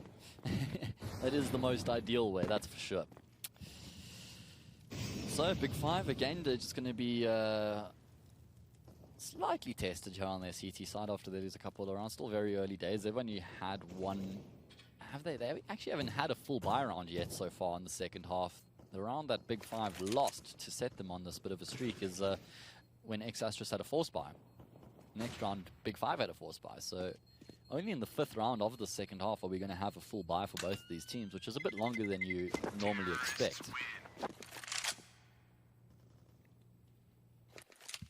Yeah, 12-7. It's not close yet, but now with the rounds coming on the board here for X-Astris, certainly maximizing their chances of the comeback if they keep on this sort of trajectory. And actually Big Five deciding to forego the AWP they're going to buy. Yeah, I'm surprised about that. I thought that was the exact reason that Tuckborg had saved in that previous force buy, but don't have enough money, or they don't decide to go for it once the time comes. And that's quite a substantial part of Big Five's game. Slowly on the AWP on the CT side, you know it's one of their strongest factors. Now he's going to have to try and make it happen with the M4, and he certainly is competent as we see him find a double spray down there. Fortunately, Shanks is able to come back with the frag of his own, but no one can put a stop to Slowy right now as he finds himself a 3rd frag. He gets himself a quad. Is it going to be the ace? No. Unfortunately, he gets shut down at the last second there, but still, This man's competent, doesn't matter what weapon you give him. That was so good out of Slowy in that particular round, 13-7. I actually thought the call out of X-Astrus was really good. They managed to completely catch Big 5 off. Yeah. But they needed the frags, and Slowy, well, he wasn't interested in going down. He was only interested in getting some scalps for his collection. And imagine he was only able to find 1 or even 2 frags and he goes down. As you said, that was X-Astrus. They had control of the A-bomb sites at that point, so it was really a fine margin, which was the difference between them winning and losing the round. Again, good signs overall out of X-Astrus. Yeah. Maybe need to be a bit more consistent with finding some of these kills. Certainly you can see there's a little bit of a disparity between these players in some of them. But in general, I think there's a lot that they can be positive about here. It's 13-7, Big 5 close to closing this one out, but by no means is it done. Yeah, it certainly is not, but this round is not going their way at all. Finally, they're able to find a frag, but already down 2 players here, and Big 5 rotations have come through, and the shutdown has commenced. The walls are closing in on X-Astrus, and they are merciless, that's for sure. I feel like I spoke too soon when I said by no means is it done. It feels like it might be done. It wasn't at that point. It wasn't at that point. But the Lords of Counter-Strike, Lord Gaben himself, Gabe Newell, the owner of Valve Corporation, the owner of Counter-Strike as an intellectual property and as a game, has called from on high and decided, well, I will not get what I wanted, which was the game to have a little bit more to it. Slowy, he's got lots to him, and that includes finding kills with whatever gun is in his hand, man. Yeah. He's had a pretty good game so far. 18th frag, looking for the 19th. He's done a bit of damage. All about the ADR. He was, again, I think, typically quiet, as you tend to be on T-side. He had that one highlight round, but in general, you tend to see him sort of wreak havoc as he moves over to the counter-terrorist side. Seems to be where he's more comfortable, and he's doing exactly that at the moment. We've seen him come alive in the last few rounds, doing a lot of work, enabling his team, and it does feel like, well, we're about to be on map point 15 for Big 5 imminent unless X-Astrus with only pistols can turn this one around. Well, they're going to have to pull a rabbit out of the hat, that's for sure. We got chickens in this game, we don't have rabbits. What would you pull a chicken out of? A Nando's. I was going to go with a coop, but yeah, that's cool. I like that. So they're just going to go for a basic executor. They've got a few smokes to work with. There's going to be 1 on stairs, 1 on jungle as well, and then try and get themselves into the A-bomb site. But I'm not sure if they're even going to be able to get a bomb plant at this point, just getting shut down as they make their way forward. And yeah, that's the round over before it began. Both of them just ran past Convict, offered their lives up as a sacrificial commitment. And yeah, well, Convict, he's always going to happily oblige. 1, no problems. And 2. He can count. That's the easiest frags of his life, I think. Yeah, it hasn't been an easy game overall, I don't think, for Big 5. X-Astrus have had some really encouraging moments and, you know, points where we saw what they can do, but not enough of that. And I think too much of it was also built on this man, Clown, getting some crazy kills. Gets another crazy kill there, standing in the fire, waiting. Yeah. Using that the smoke from the fire to his advantage there as well. It's one of those things that's client-based, or it's based on the side of the player. It's not a server-based thing, so it's different on each computer. Certainly one of the big talking points in the game of Counter-Strike, the way that Molotovs operate, or the smoke that they emit and how you can see through it. Going to be a flasher into connector. Slowy is so fortunate that there was about 1 second left on that smoke. He's going to swing out. He finds Shanks. The trade is there, but still at least able to find a frag. He shouldn't have been alive in the first place, so that's not a bad result. And X-Astrus seems like they're going to be committing to a B split. This isn't a bad result for Big 5 right now. They've got 2 players onto this B bomb side. Tianki's going to be spotting out the guys toward Catwalk. That's going to be calling for the rotations to come through. He needs to be careful. He's going to get wrapped on here. Unless Custom has got his side, and he absolutely does. Who am I kidding? Custom has got that angle on lockdown. He is one of the best anchors in South African Counter-Strike. Well, Tianki, clowns it out, closes it out. I say Clown because I'm reading Clown. He's at the top of the scoreboard for his team, but on the other side, Slowy sneaks it at the end. But I'd say Tianki's just ridiculous solidity. He was just so solid throughout that it made such a difference for them. Yeah. Well, Clown, definitely the player there for X-Astrus. Not a bad result for them, irrespective. I mean, Matt, you know, you're kind of saying that they're not exactly at the level of Counter-Strike they need to be to kind of partake in a league like this, but they have, in my opinion, I mean, a 16-7 score is not too bad. I was basing that off of what I saw from them against Goliath, and Yep. I do agree that they did show more positives in this game against Big Five. Still, though, I wouldn't go on to say that they're at a level to be consistently competitive, but they definitely have the ingredients to make it work. They just need to find the right combination with those ingredients. Yeah, well, look, I mean, they did beat Sinister 5 to get into this group stages, so they deservedly potential's there. are here. The potential's there, although I think maybe what we're seeing happen with Sinister 5 with the player changes and stuff, clearly they weren't as happy a team as we thought maybe they were. So, Well, we'll have to wait and see. Also, something to consider as well for Exastras, the first 2 games that they've played now has been the most toughest opponents. Exactly. It's been Goliath, who are kind of sitting right up top, and Big Five, who are, you know, right behind them. Yeah. So essentially speaking, I think it probably will be a little bit easier for them going into the last couple of games. They have to play Gravity, they have to play Sinister 5 still. Yeah. You know, essentially for them, it's the chances are there. And, you know, Energy being at their current state of affairs, you know, having Canny back, it could be a wild card for them. It might actually work out. Yeah, I think it's a great addition, but that's not the topic now. Yeah. Yeah. So looking at, let's quickly, before we jump into map 2, Yeah. talking on specifically from a Big Five point of view, Mike, your take, who do you think was kind of the player that stood out here for the Big Five team? it's actually hard to say if you look at the final scoreboard because it ended up being quite even, but I thought the first half from Tian was really what made the difference for them. He, I think, fragged at a level that's a little bit above what you'd expect out of him. Usually he's the guy who's kind of mid-tables, holding it down, he's just doing the basics, but he found a bunch of really nice spray downs or a couple side takes where he got multi-frags that opened things up for them. So I think for him, he's going to be feeling really good about his contribution. And I think that built them going into the second half. He went a little bit cold in the second half relative to guys like Slowey and... Besides the pistol round. Yeah. But, you know, generally speaking, he'd already done all the hard work, laid the foundation for them, and the other guys were just the cream on top of the cake that he'd baked so very ably for his teammates. So before we go to the commercial break, guys, you know, from your side, Matt, actually starting with you, do you think Big Five is going to take this map comfortably going into map 2? Yeah, I do. I think Big Five are really good on Inferno. From what I saw from Exastras, they're not really quite there on the map yet, and I just think the teamwork is a cut above for Big Five heading into this map, Cool. So, guys, we'll be back shortly with the second map between these two teams, Team Exastras Criminals versus Big Five.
Right, so we are back here for map 2 between these two teams, Big 5 and Team Exastrus.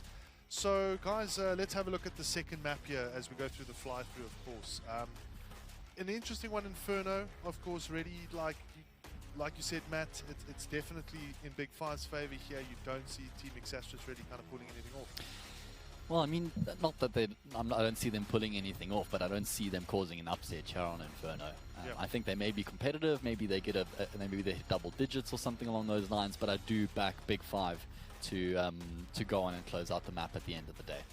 Yeah, so obviously for the viewers out there, if you guys are interested in having a look at the results of this game, you can go to the ECLpredictor.com. Predict away every single weekend. There is a prediction round, so to speak, that you stand a chance of winning one of these really cool hampers. You guys will see the graphic pop up now shortly.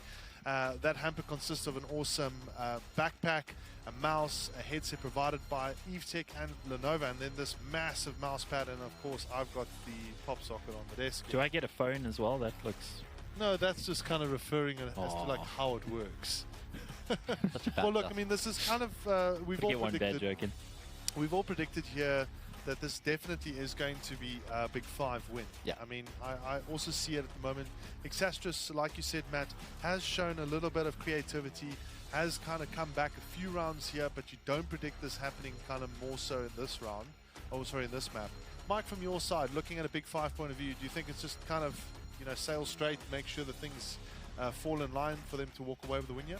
Yeah, stay true. Keep the rudder pointed in the right direction, and they should be able to get it across the line. I mean, the only real sort of flashes we saw of Exastrus being able to stop them was Exastrus did read them fairly well, and CT side and actually generally were where they needed to be to stop the push, but the problem is they just don't have the firepower to hang with them when it comes to that.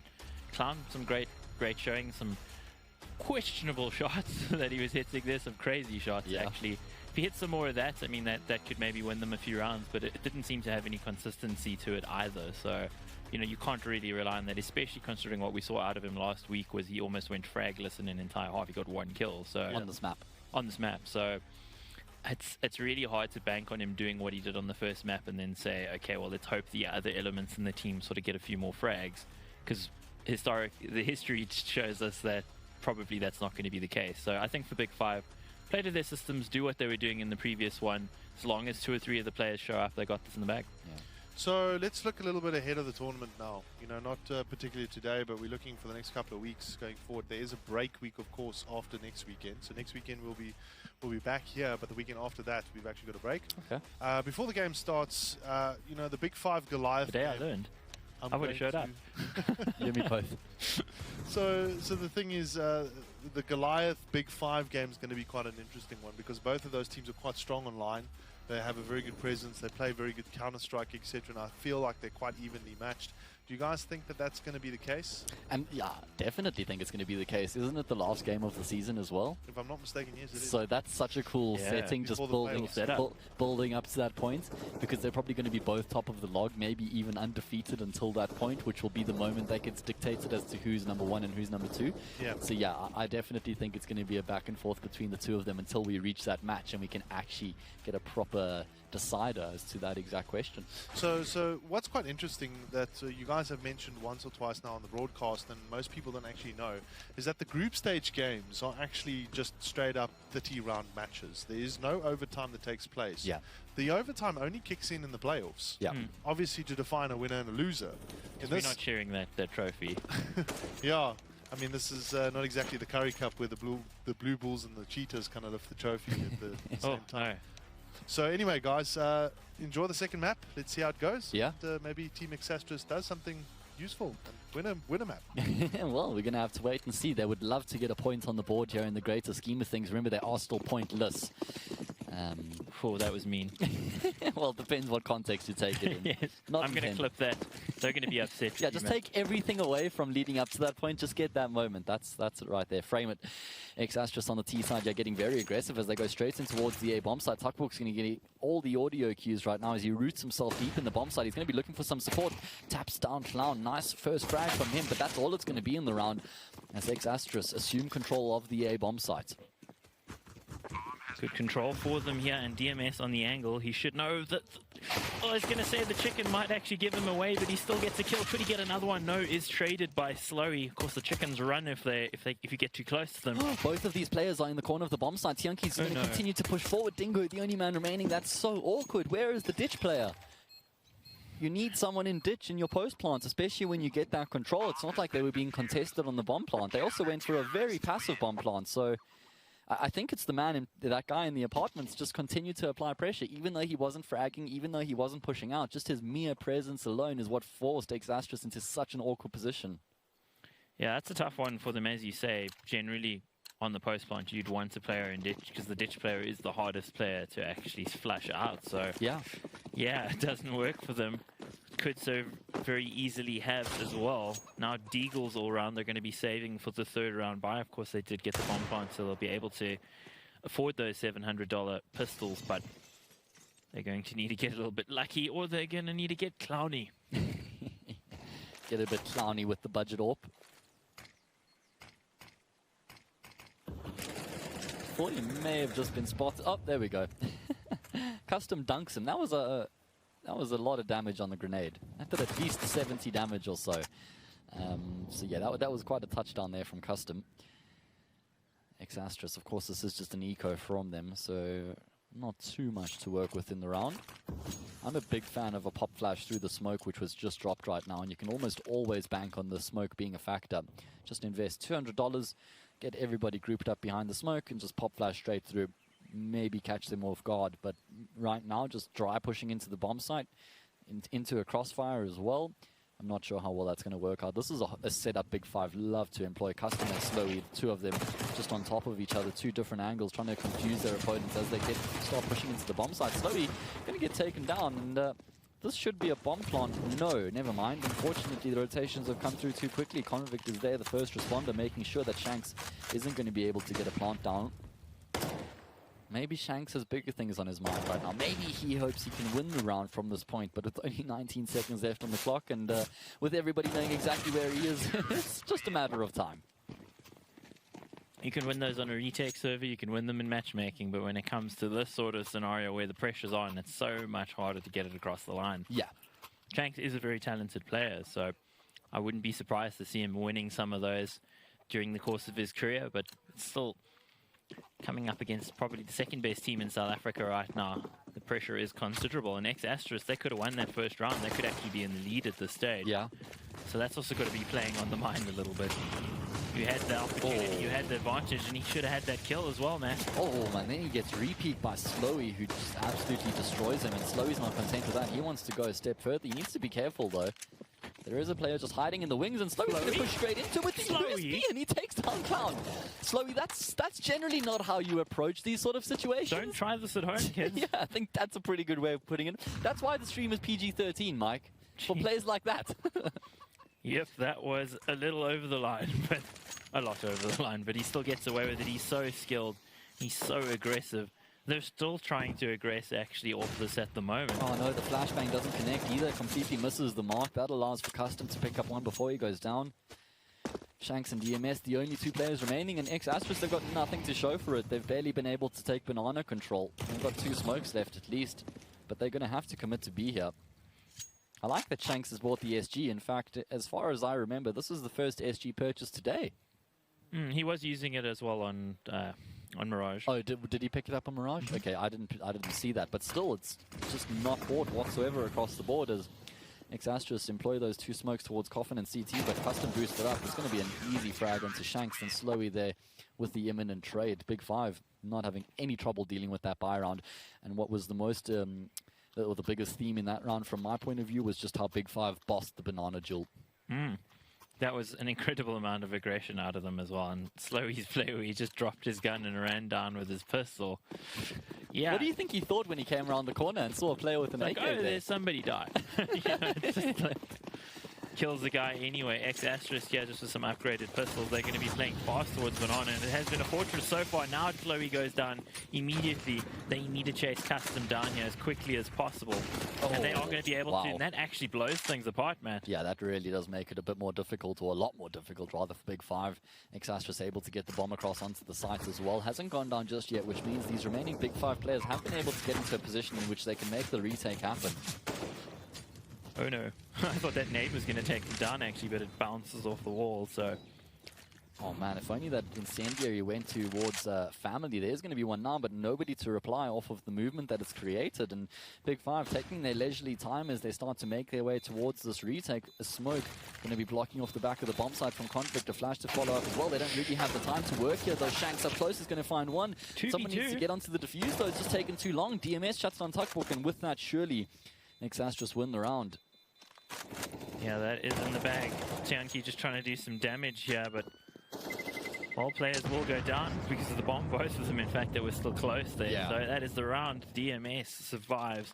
3-1. X-Asterisk, they're taking the opportunity, and I think maybe those Big 5 players, Custom and Slowy, just a little bit too aggressive in a round where they should know there's going to be pistols. They stuck around for way too long, and you can see that's a symptom of being confident, of being able to get away with all sorts of things. But of course, there's a reason why you're not supposed to be able to get away with those sort of things, because if the other team actually waits for you, then you might have issues. So yeah, much more passive now. Out of Big 5, of course, they don't have the weaponry. And they had a bit of money in the bank, so they were able to get some upgraded pistols and armor on a few players as well. And we're actually going to be seeing a regress into Banana head down, locking down the angle. Able to find the first player. Looking for a flash play there were Big 5. Come out worse for wear though. Yeah, no surprise to see Big 5 just trying to be proactive around the map right now. They know that they have a deficiency in the way of weaponry compared to X-Asterisk. You see Tianqi spotting the player backing off, and that immediately triggered the rotation. Yep. So they're going to be stacking towards this B-bomb site, fully investing here, because of course they've only got the pistols.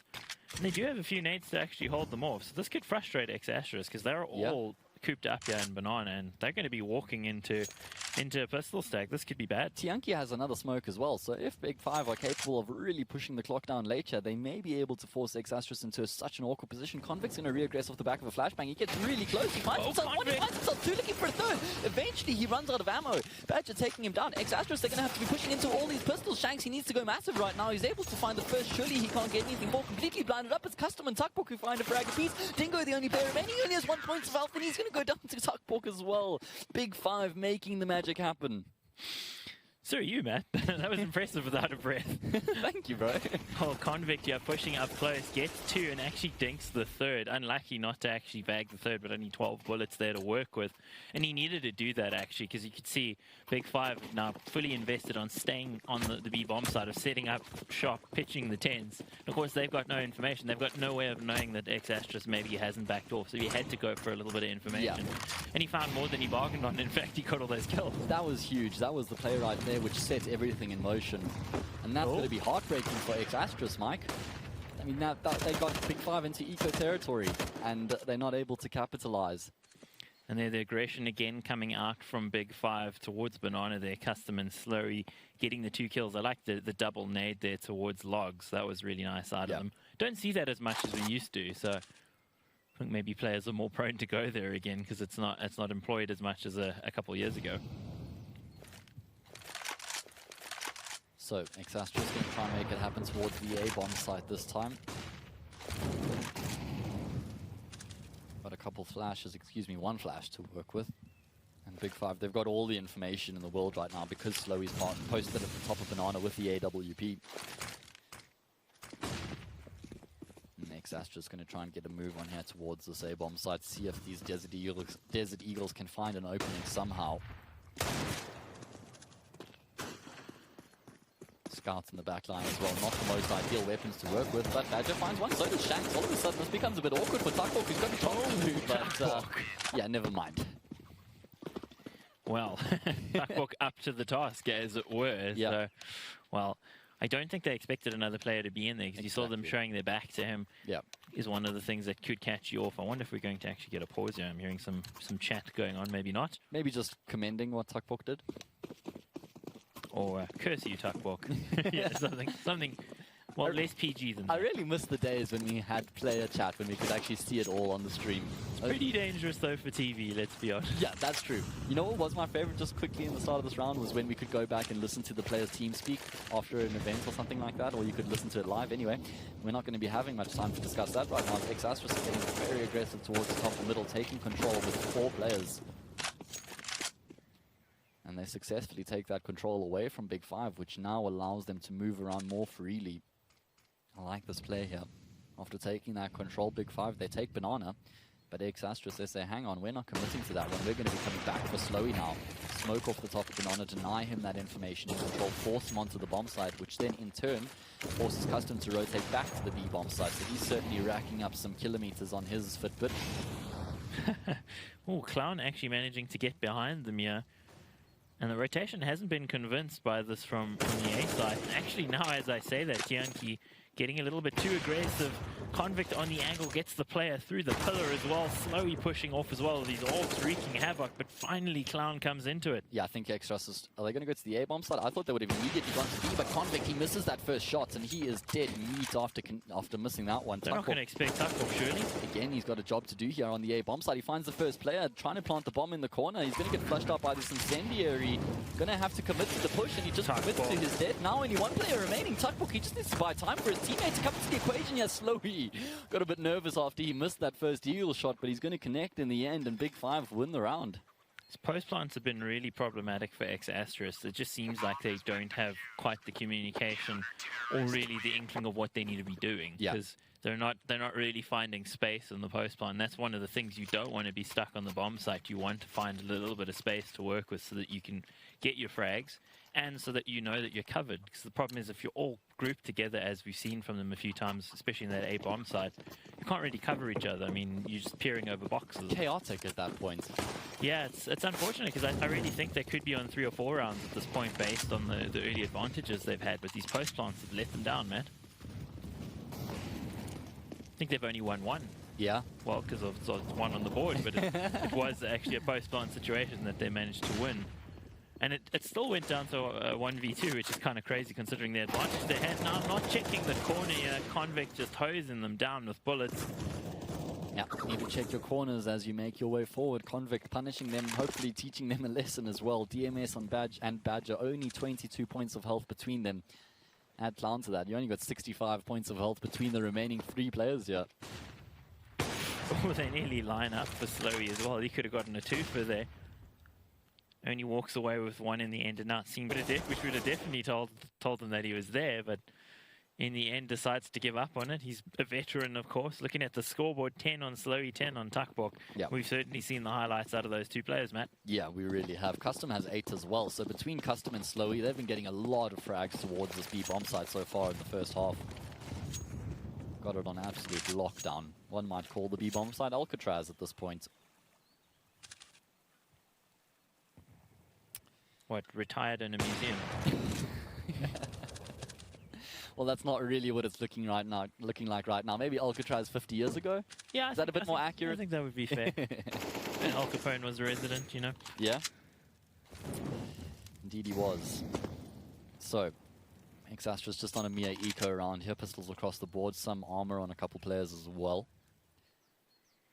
But Inferno is one of those maps where small differences make, or small decisions make such a big difference. And you can see, once again, X-Astros are being exploited by the more experienced team. They were on the receiving end against Goliath, and they're on the receiving end against Big Five here as well. It is really, really tough to start your campaign as the least fancy team in the championship and have to start against the 2 best teams in the championship. That's not a way to start with confidence, but at least I think for X-Astros, they've had those moments. It's just, for me, again, between them and Gravity winning a series, that's exponentially better than what X-Astros had, and they also played Goliath really close. Yeah, the thing is, right, is that, as you said, X-Astros had to play against potentially the 2 best teams in the country. As I see Tianqi just getting hyper-aggressive down middle. Let's see if he can get anything more here. Eventually gets shut down by Clown. But it was actually Gravity who beat Sinister 5, as you said. However, it was a Sinister 5 who clearly had some problems at the time. I think they might have been playing with Zero and without Zero. No, I'm talking about when they beat Sinister 5 in the start of the league. They beat them 1-0. I'm talking about Gravity at the time. Yeah, sorry. Yeah, no, that's okay. You're right. Point being, they beat Sinister 5, who were a bit weak at the time because they clearly weren't content with the roster that they had. However, Exastrus played against two of the best-looking teams, so they really did get the short end of the stick there. I'm going to loudly slurp some coffee so people know my brain will work now. I think you should mute your mic before you do that. Should, you might make a few more friends. Exastrus, are they going to go straight through the smoke? I was talking about how much I love this pop flash straight through and try and overwhelm these big 5 players, but it's actually going to be big 5 who go for the pop flash, but Custom realizes I can't keep pushing forward. There must be a player on the opposite side, and he's absolutely correct, but he's only good for a single frag. Shanks takes him down. It's now going to be on Convict's shoulders to try lock this one down. He's only good for 1 as well. 2 versus 2 is the result, and Exastrus, they get themselves into a winnable position. Against all odds in that one, Matt. I mean, it seemed like they were conspiring to lose it. On the angle, DMS checks it at the last possible second. I thought he was going to push that smoke and not check it. Yeah.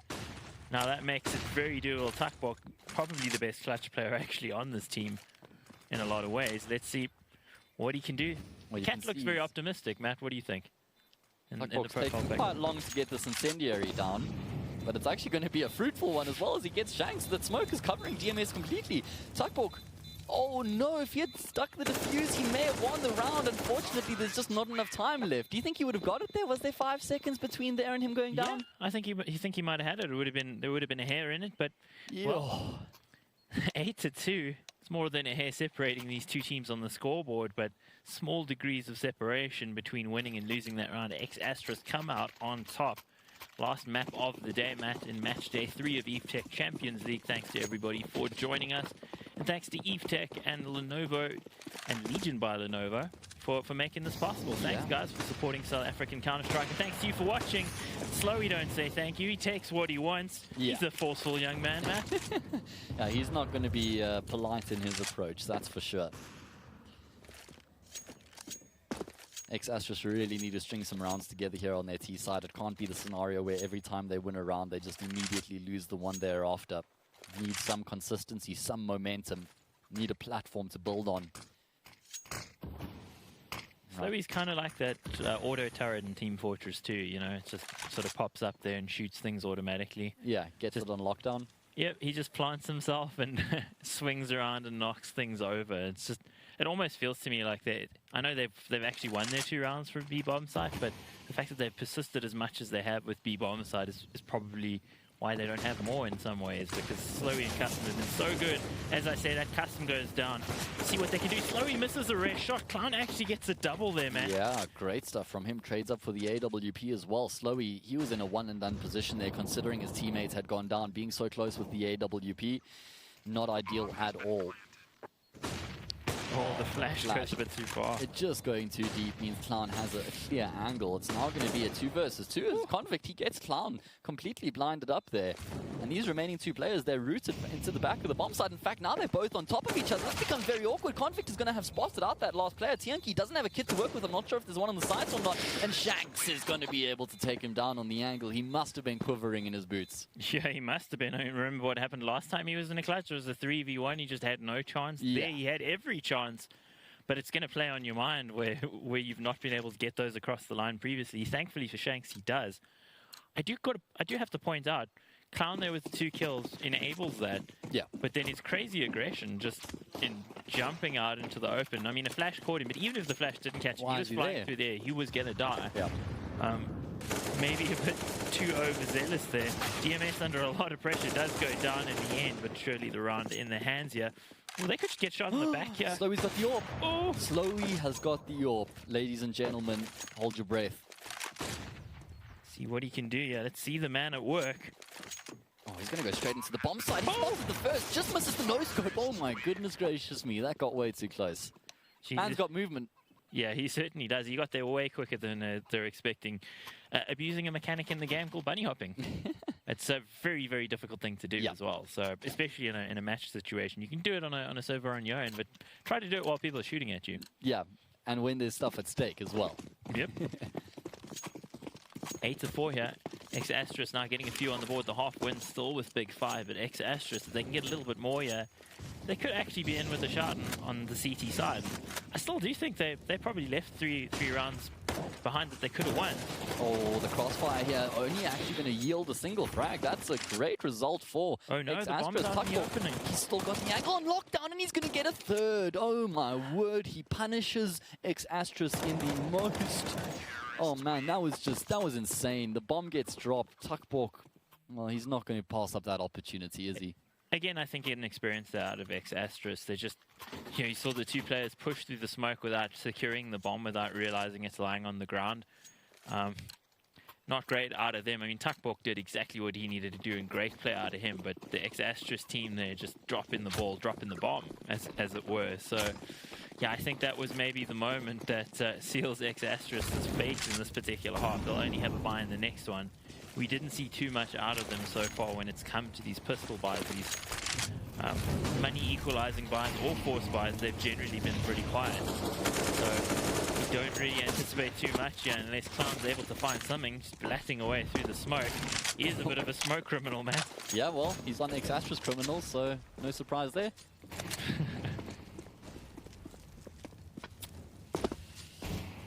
Yeah, just some pistols here and a scout, as you said, on Clown. Not too much firepower behind X Asterisk right now.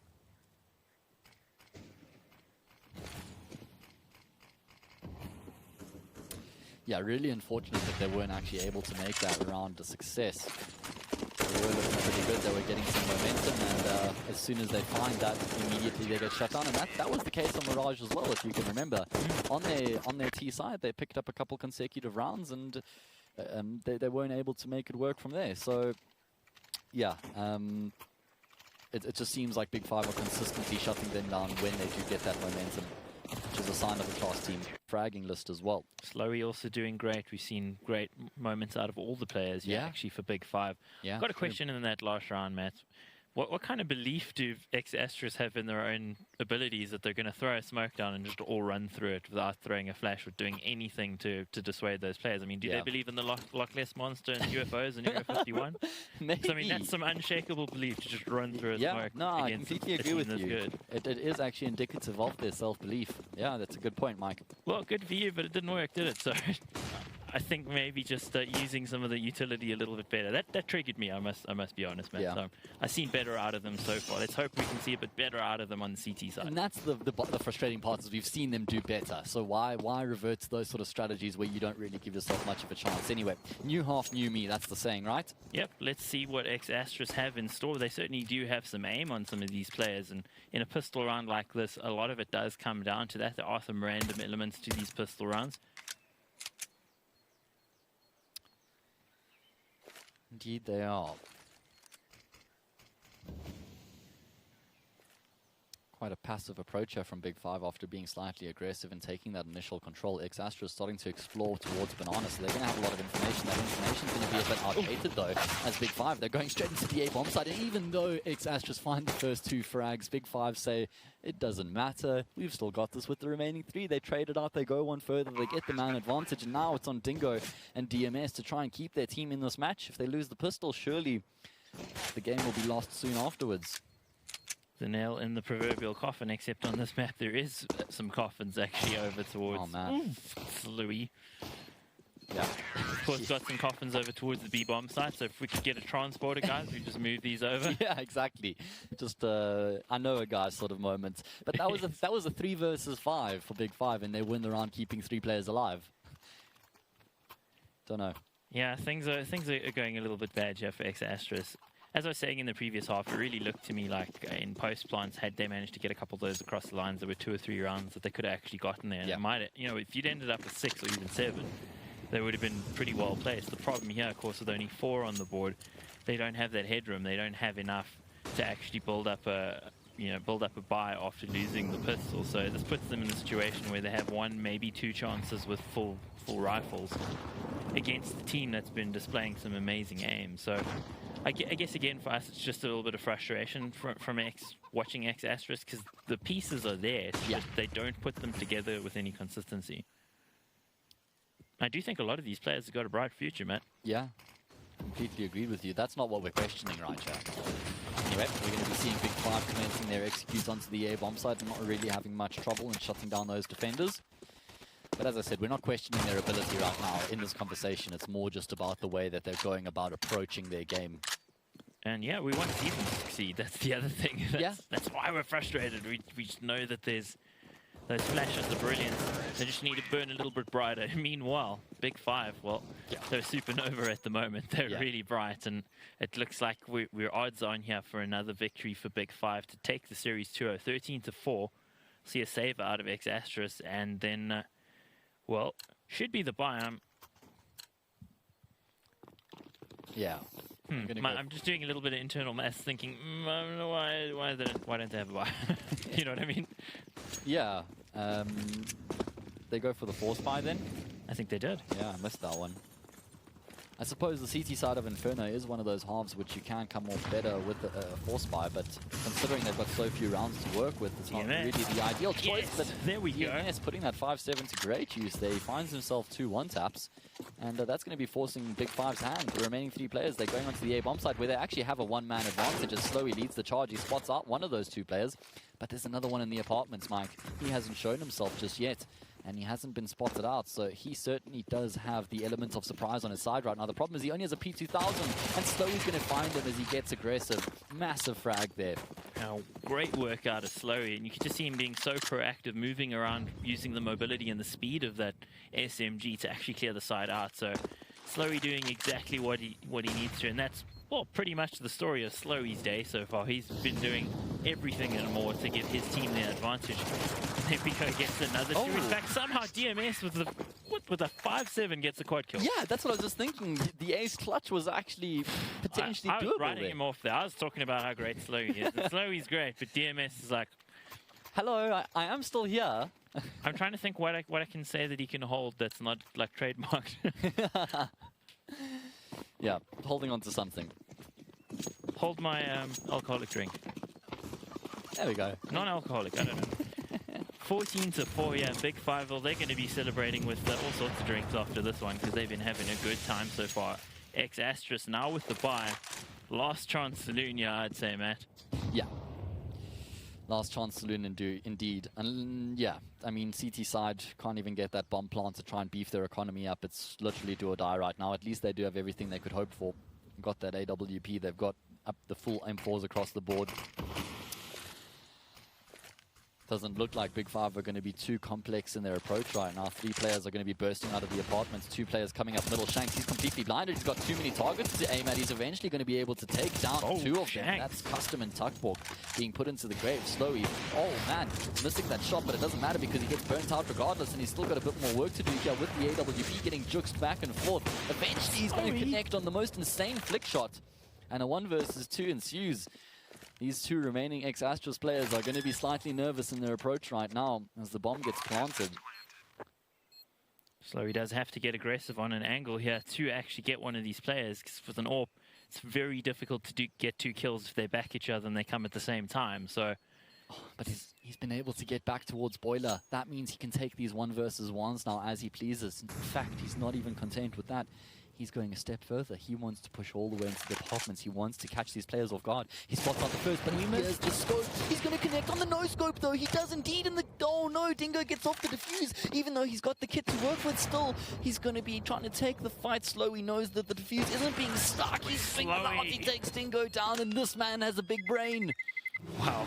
And you can just see how worried they are of Slowey. He's been succeeding with most everything he's doing, yeah, man. Succeeds with another... Well, I wouldn't say an impossible clutch, but it was really difficult considering he missed that early kill. Yes. And they gave him all those opportunities. You can just see he's living in their heads rent-free, man. It just doesn't matter. He's not going for the peak, but the player doesn't stick it because he's just so worried Slowey's going to peak him. Someone needs to evict this man. Seriously, get the red ants in here. He is just unwanted.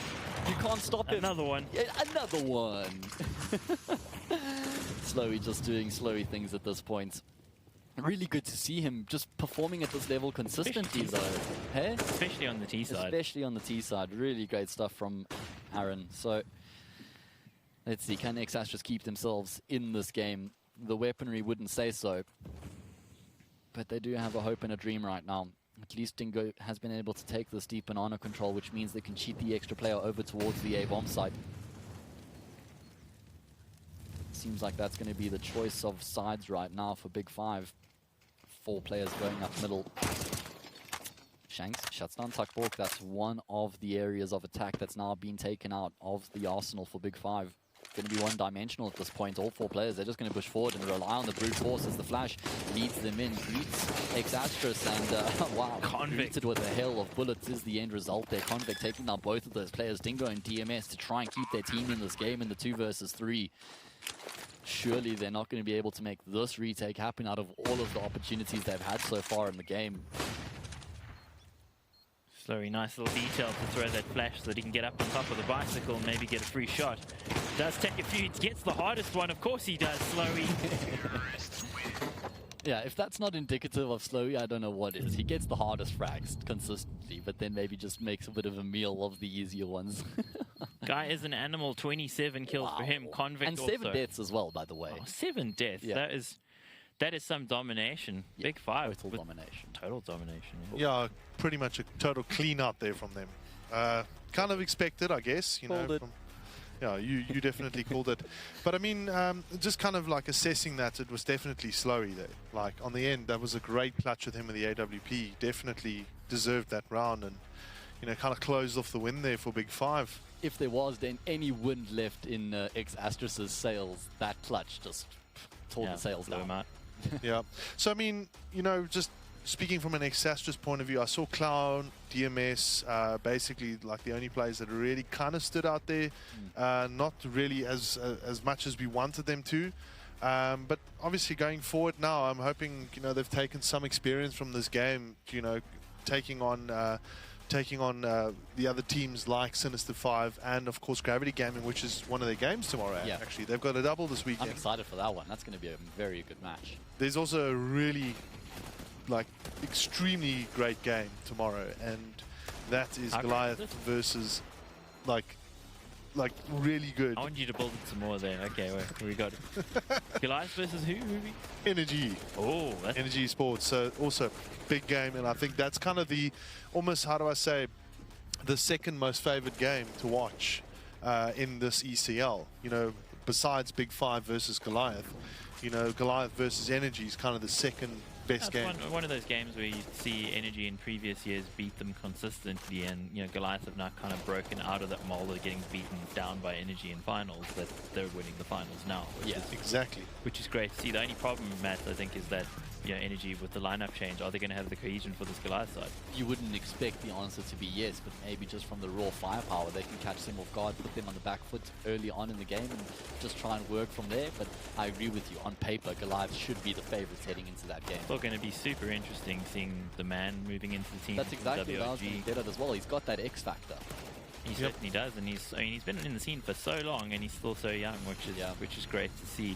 And I'm excited to just see how the new Energy side goes. Yeah, I mean, an Energy without Mistim is almost a hard thing to contemplate right now, but you know, I'll get over it.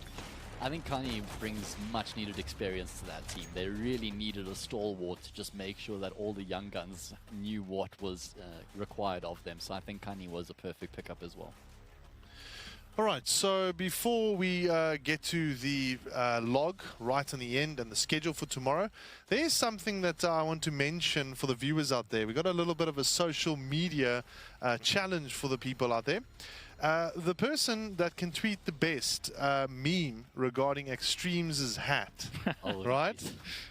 You have to tag at Evetech and at Ilanova Africa, of course, with this tweet. Beautiful But hat. the best person to make the meme of the gentleman's hat on my right-hand side and your left-hand side will stand a chance of winning one of these cool giveaways, which is obviously the backpack, the mouse pad, and one of these pop sockets. Yeah, I didn't know this was coming. By Yeah, the way, this is off the cuff. yeah, it's very Of course it is. cuff. That's how I like to play. Well, I you know? like it. I'm glad that you went towards the hamper and that I have not that I have to give the hat away, which I'm very, very relieved about. Yeah, no. You can keep your I'm hats. nervous now. How many hats do you have? I got about 12 or 14 somewhere around there. 14 hats. you can part That's with pretty cool. So let's have a look at before we get too carried away. We can chat about this afterwards. Let's have a quick look at the results of today's games. Obviously, the most recent one, 2-0 there for Big Five, and then a 2-0 for Goliath Gaming. So the two kind of top teams walking away there. Tomorrow we see Team Exastris against Gravity Gaming. Yep. Going to be another awesome game. You know, That's bar their World Cup final right there. their particular final. Yeah. Must win for both of those teams. Correct, There's yeah. no two ways Well, I about mean, it. Gravity's got the advantage they actually have a series win, which is great. But they haven't played Big Five or Goliath yet either. That's Well, if you think about it in theory, if they do beat Team Exastris tomorrow, Yeah. they do, in theory, qualify almost. They stand a very good chance of qualifying for the playoffs, Yes. which the top 4 teams in the table. Let's go to the table quickly and let's have a look at the updated table now for the ECL. So the top 4 teams, first to fourth, if they stay, whoever it is, will qualify for the playoffs. And that's 2 semi-finals, a grand final, and a 3rd and 4th place game. Total prize pool for this event, I haven't really mentioned it, is 50,000 rand, so it's pretty big. You know, a lot of the teams will walk away with some decent cash in the pocket there. Yeah. But like we were talking, if Gravity Gaming beat Exastris here, they stand a very good chance, because that means they've only dropped 1 game. Well, and Sinister 5 are under pressure, Yeah, they've Big lost Five 2 already. Must win game for the rest of their matches, and they still have to play Goliath. They still have to play Big Five as well. I don't see it, Matt. Actually, Yeah. I think they're in real trouble. They needed to bank that Gravity game against. I think Energy. It's okay to lose to Energy, but Probably would have preferred a point at the minimum. yeah, now they're in the situation where they pretty much have to win the rest of their games, and it's not guaranteed, especially showing up against Big Five and Goliath. They're going to need their new import, Mistim, to actually go ballistic. Yeah. Yep. And I haven't seen him play at the same level since he been with Energy as he did, a couple seasons ago for when he first started off with Sinister 5, where he was like an ultra hard carry. They almost need that Yeah. to actually get themselves out of the predicament they're in. So I'm excited to see what they do, but I'm worried for them. Yeah. It also just goes to show why it's so important to get off to a good start in these sort of competitions as well, so you don't put yourself in such a tough position heading into the midway of the table or the league. Yeah, it's going to be very interesting. I'm kind of like trying to do some math there to figure out Never do how maths on Sinister stream. 5 can get I'll through. tell you that for It free. always Never breaks. do maths on stream. It never works. 'Cause you can kind of look at my face like all confused. I'm like, "Oh, that's Coming out of his ears. exactly.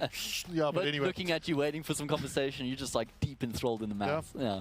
So, gentlemen, thank you very much. Let's have a quick look at the schedule that is taking place, the games that are taking place tomorrow for the viewers out there. You know, these are 2 very big games, of course. We've got NG Sports versus Goliath Gaming first up. That will be at 2 o'clock tomorrow. And then, of course, Team Exastris taking on Gravity Gaming. We've got Gravity and Goliath doing the double this weekend. So Sinister 5 actually sit out. And, well, irrespective of that, they'll probably have to play a double next week. But they did play a double They recently. need the break. Yeah, exactly. And I think they do, because they've obviously got a new teammate Exactly. in the lineup like you've mentioned. Yeah. But gentlemen, thank you very much for joining me. It's been an absolutely great afternoon. And tomorrow we're back here, same time for the viewers out there. You guys, please catch us, of course, on Evetech, their social media platforms and their YouTube and their Twitch. That's where you'll get the live streams. And then, of course, for the viewers, thank you very much for tuning in to Jinx TV, channel 127 on DSTV. We'll catch you guys tomorrow at 2 o'clock. Have a great evening. Good night.